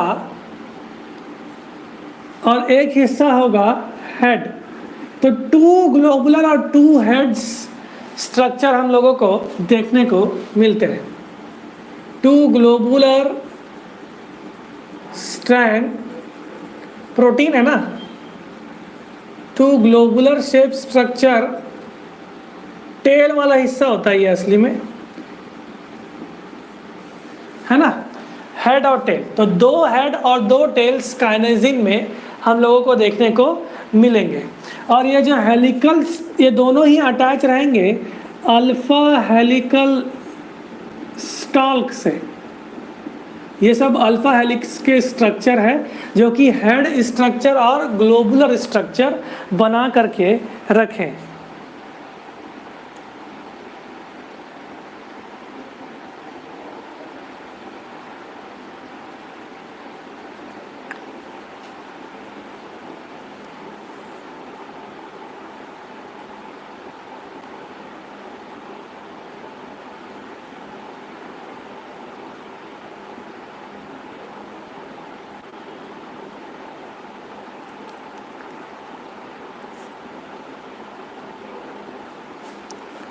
ठीक, अब आप देखिए क्या करना है। अच्छा, ये भी ग्लोबुलर स्ट्रक्चर है, हेड वो भी ग्लोबुलर स्ट्रक्चर है, लेकिन ये लार्ज है वो स्मॉल है।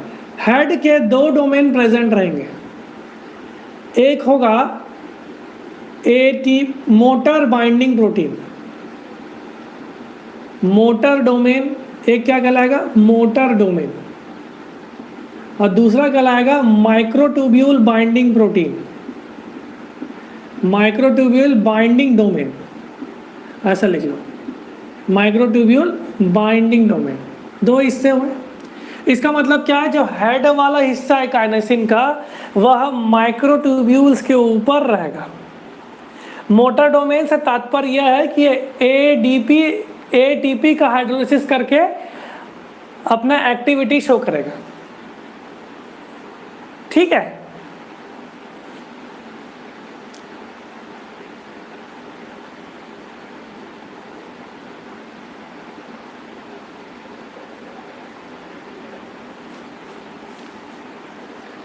और यह जो रहेगा हेड वाला हिस्सा, यह एन टर्मिनल का रहेगा। हेड वाला हिस्सा कौन सा प्रोटीन का, एन टर्मिनल, और ग्लोबुलर वाला हिस्सा जो है वह सी टर्मिनल। इस चीज को भी ध्यान पे रखने वाली बात होती है।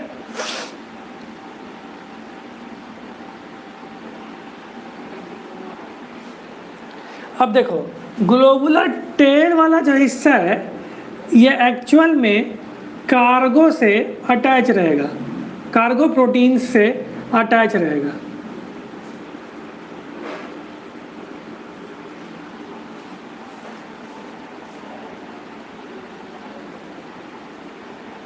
ठीक, एक इम्पॉर्टेंट पॉइंट कि जो काइनेसिन होता है वह पॉजिटिव डायरेक्टेड रहता है,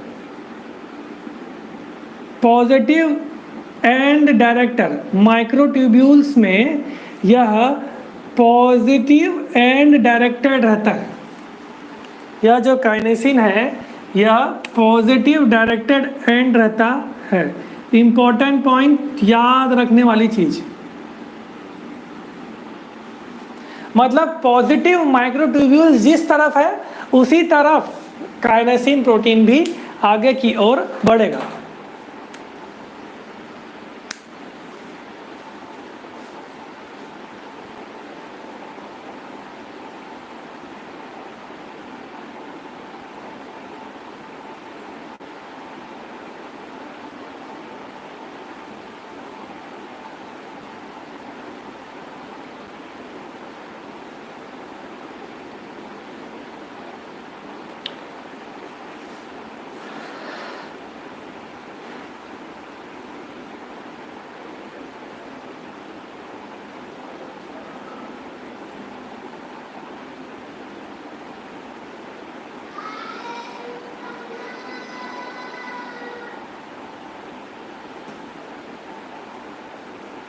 ठीक, चलो, जो काइनेसिन है, जो काइनेसिन फैमिली है,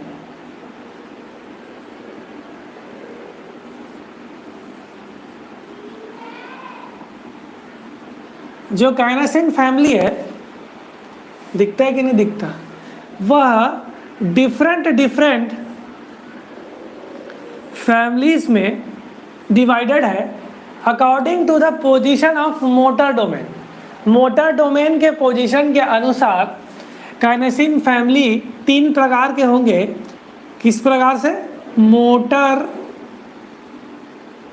डोमेन पोजीशन के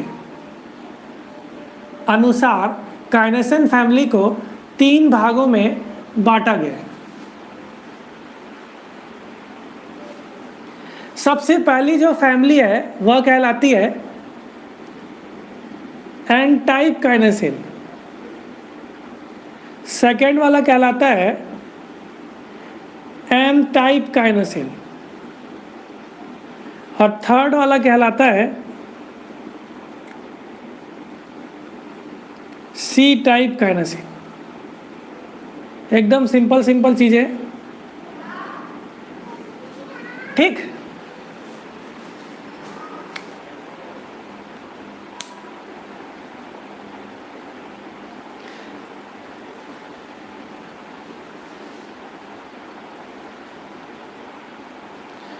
और ये जो काइनेसिन फैमिली है टोटल 14, ये जो काइनेसिन फैमिली है, ये जो काइनेसिन फैमिली है, यह 14 फैमिलीज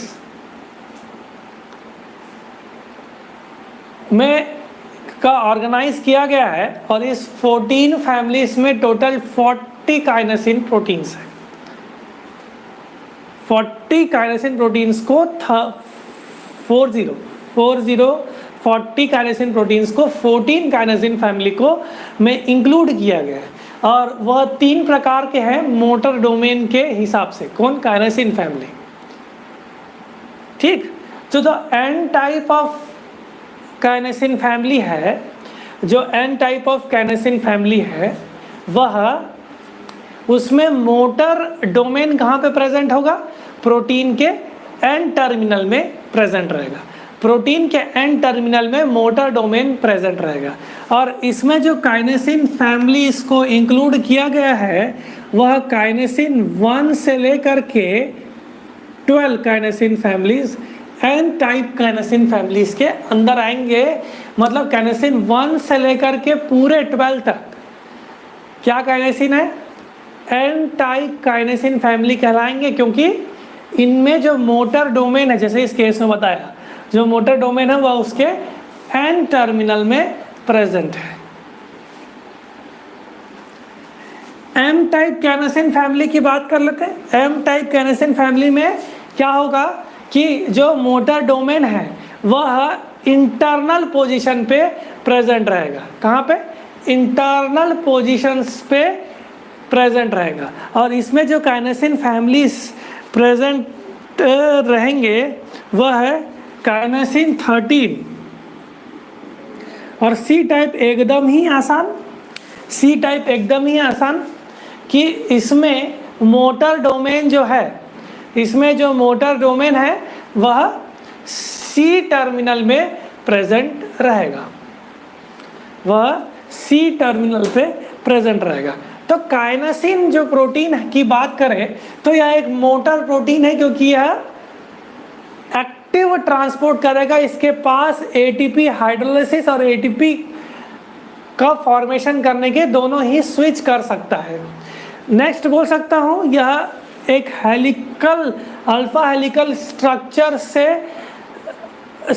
रहेगा, जो कि जिसके 2 हिस्से होंगे, हेड हिस्से और टेल हिस्से। यह दोनों ही अल्फा हेलिकल स्टॉल्क से अटैच रहेंगे, है ना। जो हेड पोर्शन रहेगा वह बाइंडिंग डोमेन प्रेजेंट करेगा और माइक्रोट्यूब्यूल बाइंडिंग हिस्से रहेंगे। ठीक, और जो टेल वाला हिस्सा वह कार्गो के ऊपर रहेगा। ठीक, याद रखने वाली चीज कि काइनेसिन पॉजिटिव डायरेक्टेड रहेंगे माइक्रोट्यूब्यूल्स के। इंपॉर्टेंट, बहुत बार क्वेश्चन आ चुका है, बहुत बार क्वेश्चन आ चुका है CSIR में।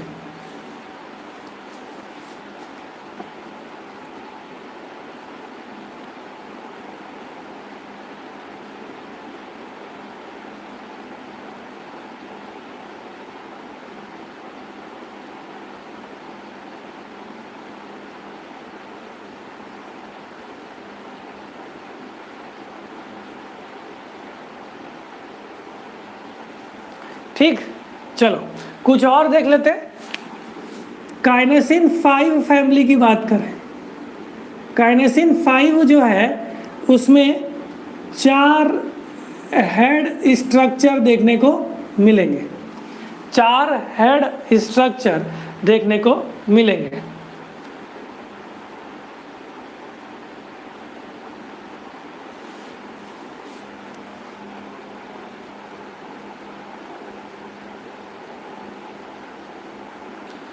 चार हैवी चेन्स लिख लेते हैं। अब देखो हैवी चेन्स का फंडा देखो, जो हेड और अल्फा हेलिकल का स्ट्रक्चर है ये क्या कहलाएंगे? Heavy chains.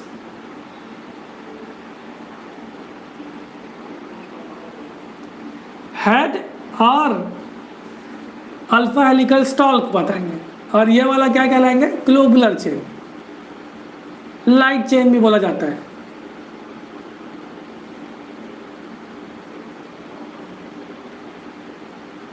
तो हेड है काइनेसिन बोला जाएगा। तो ऐसा भी बोल सकते हो कि वह दो चेन से मिलकर बना हुआ है, एक आपका हैवी चेन्स जो कि उसका एक हेड पोर्शन इंक्लूड करता है और एक अल्फा हेलिकल पोर्शन इंक्लूड करता और एक टेल पोर्शन।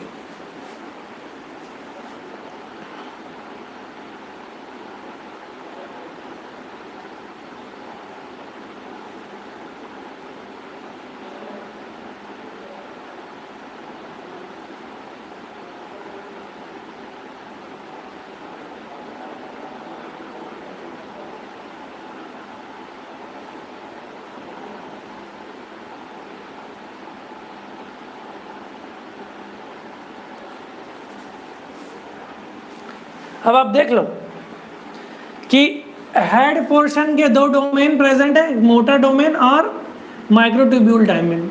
हेड वाला हिस्सा बाइंडिंग में, ठीक। अगर 4 हैवी चेन्स होंगे तो 4 हेड होंगे, सीधी सी बात है। 4 हेड होंगे कि नहीं होंगे?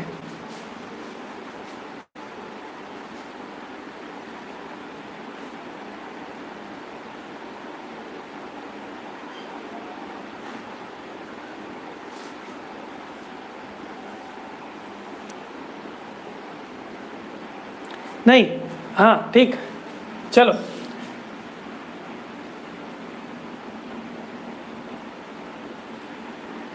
अब देखो यह पॉजिटिव डायरेक्टेड तो है, लेकिन काइनेसिन 13 जो है वह माइनस एंड डायरेक्टेड रहेगा, वह माइनस एंड डायरेक्टेड रहेगा काइनेसिन 13। एक बार मैं चेक कर लेता हूँ कि काइनेसिन 13 है कि काइनेसिन 14 है। हाँ, काइनेसिन 14 कर लो। काइनेसिन 14 जो है वह नेगेटिव एंड डायरेक्टेड रहेगा, लेकिन आपको काइनेसिन का आंसर क्या लेना है? Positive directed and directed microtubules.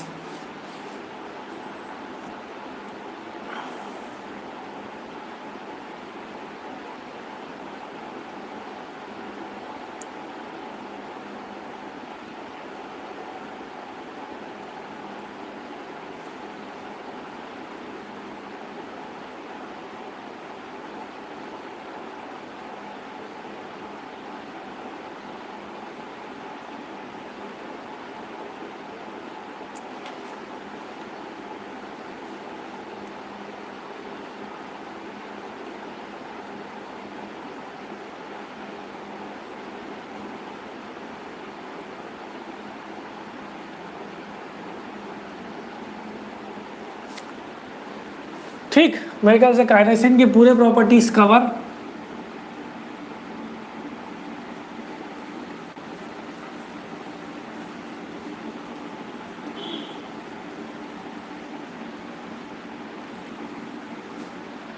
Next जो प्रोटीन है वह कौन सा है? डायनिन। क्या है? डायनिन। डायनिन, डायनिन जो है इसमें जो हैवी चेन्स है वो 2 या 3 हो सकते हैं। हैवी चेन्स का नंबर 2 या 3, और जो लाइट चेन्स है, जैसे कि हम लोग देखा काइनेसिन में हैवी चेन और लाइट चेन है, वैसे ही डायनिन में लाइट चेन जो रहेंगे वो वेरिएबल रहेंगे, ऐसा कोई फिक्स नहीं है। हैवी चेन 2 या 3 होने की वजह से या 2 हेडेड या 3 हेड भी हो सकते हैं।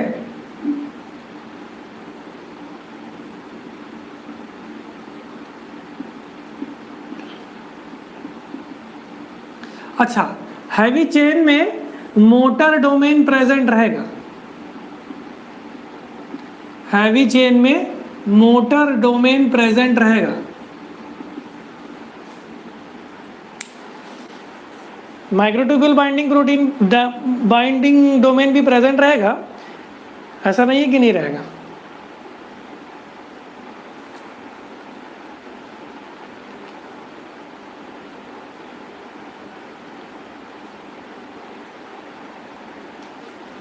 ठीक, ये डायनिन अकेला काम नहीं करेगा, लेकिन काइनेसिन अकेला काम करता है।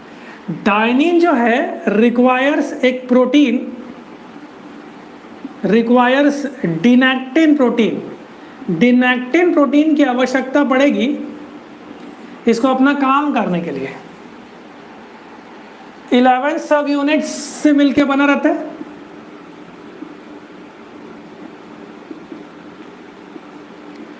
इलेवन सब यूनिट्स, अब देखो ये काम क्या करेगा, ये एज ए लिंकर काम करेगा।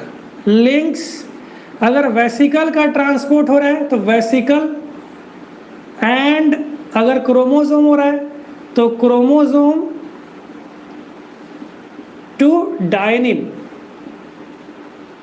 मतलब क्या है, जैसे कि क्रोमोसोम से अटैचमेंट डायनिन का होगा तो डायनेक्टिन क्या करेगा, उसके बीच में रहेगा और उसको लिंकिंग प्रोवाइड करेगा, लिंक प्रोवाइड करेगा क्रोमोसोम। वैसे ही वेसिकल का ट्रांसपोर्ट करना है, वेसिकल का ट्रांसपोर्ट करना है तो वेसिकल का ट्रांसपोर्ट होता है तो वो कैसा होता है, गोल्गी कॉम्प्लेक्स में रिट्रोग्रेड ट्रांसपोर्ट देखा जाए तो माइनस एंड डायरेक्टेड रहता है ये रिट्रोग्रेड ट्रांसपोर्ट। आपको याद है रिट्रोग्रेड ट्रांसपोर्ट, अरे बताया तो था डिटेल में। रिट्रोग्रेड ट्रांसपोर्ट जो है वो डायनिन के साइड तरफ जाना चाहिए, तो वेसिकल्स को उस तरफ लेकर के जाएगा, तो वो डायनिन तो वो वेसिकल्स को डायनिन से लिंक करने का काम कौन करेगा, डायनेक्टिन। ठीक, चल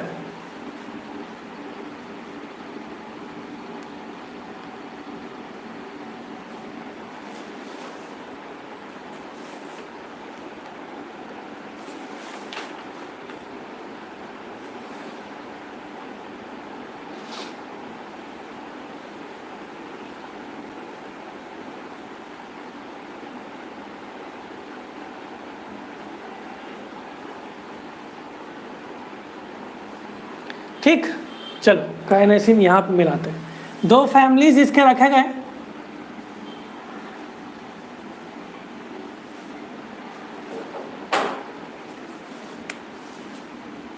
डायनिन के।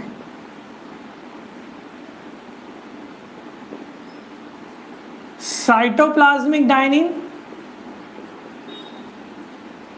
और एक्सोनिमल डायनिन।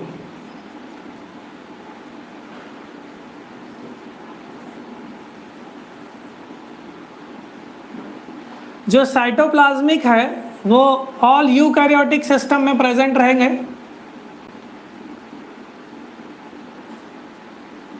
वेसिकल ट्रैफिकिंग में मदद करते हैं। गोल्गी कॉम्प्लेक्स को सेंटर ऑफ द सेल में लाने के लिए ये साइटोप्लाज्मिक डायनिन रहेंगे, रेस्पॉन्सिबल होंगे। देखो जो वेसिकल है वो रिट्रोग्रेड ट्रांसपोर्ट से नेगेटिव एंड ऑफ माइक्रोट्यूब्यूल्स की तरफ जाएगा, वेसिकल ट्रैफिकिंग में मदद कर गया। इस अब साइटोप्लाज्म में इस कारण से साइटोप्लाज्मिक डोमिनेंट डायनिन हो गया ना, सभी यूकैरियोट्स में प्रेजेंट है, वेसिकल ट्रैफिकिंग में मदद करेगा और जो गोल्गी कॉम्प्लेक्स को उसको सेंटर ऑफ सेल में लोकलाइज करने का काम करेगा। अब देखो एक वेसिकल है, वेसिकल के साथ डिनेक्टिन अटैच होकर के अगर उसको नेगेटिव एंड साइड जाना है, देखो टर्मिनल एंड पे जा रहे हैं, प्लाज्मा मेम्ब्रेन साइड भी जाना है तो नेगेटिव एंड्स की तरफ जाना पड़ेगा, है ना, तो वो वेसिकल ट्रैफिकिंग में मदद करता है। ठीक,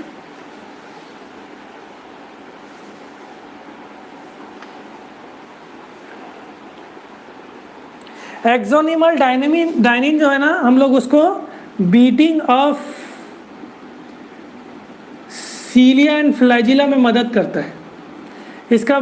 इसका जो मैकेनिज्म है इसको हम डिटेल में सीलिया और फ्लैजिला में पढ़ेंगे।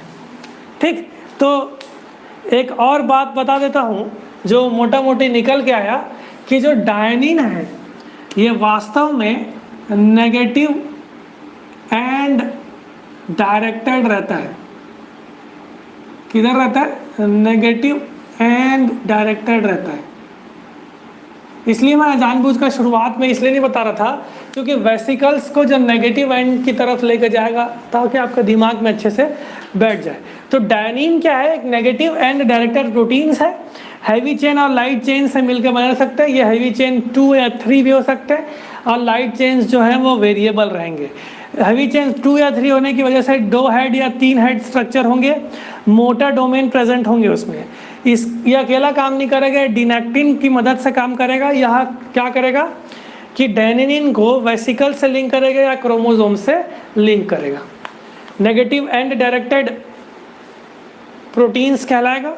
और इसके 2 फैमिलीज है, एक साइटोप्लाज्मिक डेनिन और एक्सोनिमल डेनिन। ठीक, चलो अब आते हैं अपन लोग इस वाले प्रोसेस में। ठीक, अब होगा क्या,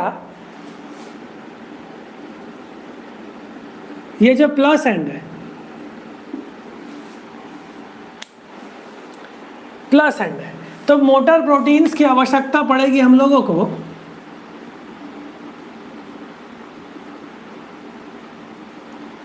मोटर प्रोटीन्स की आवश्यकता पड़ेगी हम लोगों को इस क्रोमोसोम को एंड की तरफ अलग करने के लिए। तो काइनेसिन पॉजिटिव डायरेक्टर, मान के चलो ये काइनेसिन प्रोटीन है, तो काइनेसिन जो प्रोटीन है वह पॉजिटिव एंड डायरेक्टेड रहेगा। अब हमको पता है कि माइक्रोट्यूब्यूल से अटैच होगा उसका हेड पोर्शन और वह एटीपी का यूज़ कर करके, मतलब ये जो अटैच है वह एटीपी प्रेजेंट है और वह एटीपी का यूज़ कर करके ये हेड उसी आदमी की तरह से चलेगा जैसे कि एक आदमी रोड में चल रहा है।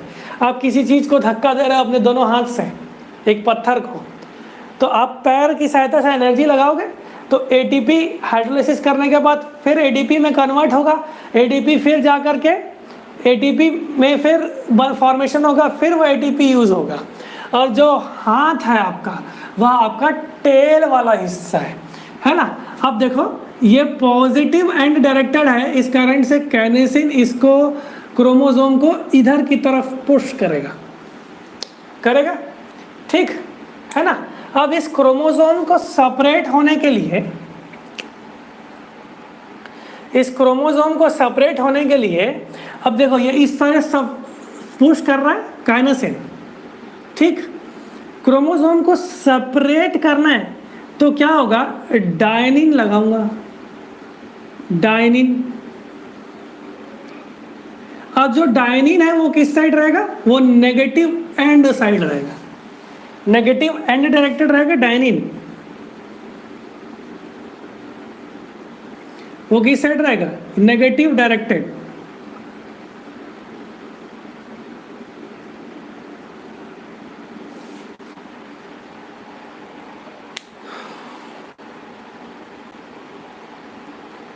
ठीक। अब देखो इस क्रोमोसोम को आप सेपरेट कर रहे हो तो डायनिन आप क्या करेगा, ये अपोजिट साइड पे अटैच रखा करेगा। तो डायनिन क्या होगा, नेगेटिव एंड डायरेक्टेड रहेगा तो वो इस तरफ जाएगा। और काइनेसिन किस तरफ पुश कर रहा है, क्रोमोसोम को इस तरफ से। तो अगर अपोजिट एंड रहेगा तो फोर्स जो है ना वो कैंसल हो जाएगा। इधर से आप खुद सोचो, इधर से आप इधर से कोई एक व्यक्ति ढकेल रहा है, इधर से कोई एक व्यक्ति ढकेल रहा है, तो इक्वल फोर्स लग रहा है। तो इससे क्या होगा कि क्रोमोसोम डैमेज होने की संभावनाएं कम है क्योंकि फोर्स कैंसल हो गए। अगर वो एक ही साइड लगाएगा तो एक ही साइड से फोर्स लगेगा, एक ही अपोजिट साइड से फोर्स लगेगा। देखो ये इधर भी हो गया, ये इधर की ओर जाएगा। एक मिनट, ये इधर की साइड, ये नेगेटिव है, ठीक है, एक ही डायरेक्शन में लेंगे ना अपन। काइनेसिन जो है वो पॉजिटिव साइड रहेगा और डायनिन अगर इस साइड, तो ये दोनों क्रोमोसोम को डैमेज करने की कोशिश करेंगे। लेकिन अगर मैं डायनिन को अपोजिट साइड से लगाऊंगा तो यह क्रोमोसोम के ऊपर प्रेशर कम रहेगा, तो आराम से ये जो क्रोमैटिड है वह सेपरेट हो जाएगा है ना फेस के क्रोमोसोम में। खुद सोचो कि काइनेसिन अगर इस साइड से लग रहा है और डायनिन भी लग रहा है तो एक ही साइड से प्रेशर बन रहा है। अगर मैं अपोजिट साइड से लगाऊंगा डायनिन का पोजीशन को, तो वह अपोजिट साइड में जा पाएगा। जो क्रोमोसोम है उसके ऊपर प्रेशर कम होगा, और जो डायनिन अपोजिट साइड, जिस साइड काइनेसिन लग रहा है उस साइड डायनिन लगेगा, तो क्या होगा, force will cancel each other, और ये क्रोमोसोम में डैमेज की संभावनाएं कम होगी और सेपरेशन बहुत अच्छे से हो पाएगा। तो ये कुछ मोटर प्रोटीन्स के बारे में है। अगर किसी को कोई डाउट है, किसी को डाउट है क्या, किसी को कुछ पूछना है, किसी को कुछ पूछना है, तो मैं गूगल मीट का लिंक भेजूंगा। तो ये पूरा काइनेसिन और डायनिन के स्ट्रक्चर की बात हुई आप लोगों की।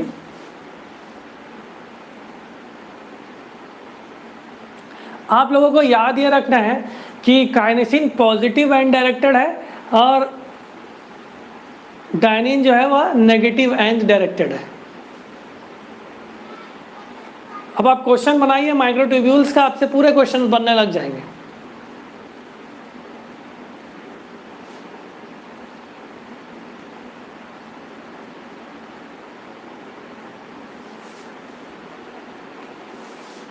ये वाला समझ में आया कि नहीं आया, कि ये जो क्रोमैटिड है वो इस तरफ जाएगा और ये अपोजिट डायरेक्शन लगाएगा तो वो इस तरफ जाएगा, तो सेपरेशन बहुत अच्छे से हो पाएगा। लेकिन डायनिन जो है, डायनिन में देखिए, अगर ये इसी एंड पे होगा, अगर ये नेगेटिव एंड इस साइड भी जाने की कोशिश कर रहे हैं, डिपेंड करेगा ना, नेगेटिव एंड इस साइड भी जाने की। आप लोग को कुछ डाउट है तो आप पूछ सकते हो, मेरे को यस सर लिख के भेज दीजिए। ये जो सेगमेंट है वो इधर भी जा रहा है और ये इधर भी जा रहा है, तो बेचारा इसकी स्थिति क्या होगी, इसकी स्थिति ठीक नहीं हो पाएगी, क्योंकि इसको मैं इधर से भी पुश कर रहा हूँ और डायनिन इधर भी पुश कर रहा है, अगर वो इधर की तरफ जाने की कोशिश कर रहे हैं, है ना, नेगेटिव एंड डायरेक्टेड रहेगा। इसलिए मैं डायनिन को अपोजिट साइड लगाऊंगा और इसको नेगेटिव साइड की तरफ डालने की कोशिश करूंगा, अपोजिट साइड से लगाऊंगा। सिमिलर साइड से लगाऊंगा तो ये नेगेटिव एंड इस तरफ जाने की कोशिश करेगा, तब क्या होगा कि ये पोर्शन इधर भी जाएगा, इधर भी जा रहा है, तो क्रोमोसोम डैमेज हो जाएगा। ऐसे में क्या होगा कि ये वाला पोर्शन इधर सेपरेट हो जाएगा, ये वाला पोर्शन इधर सेपरेट हो जाएगा। चलो, किसी को कुछ पूछना है, किसी को कुछ पूछना है?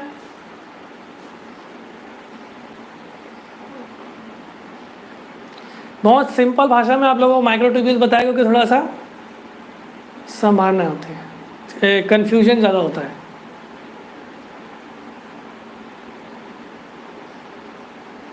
जल्दी बताइए, काजल कुछ पूछना है, टेमिन कुछ पूछना है?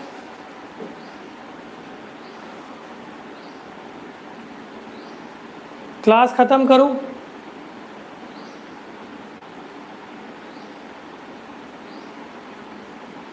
चलो ठीक, नो सर बोल रही है।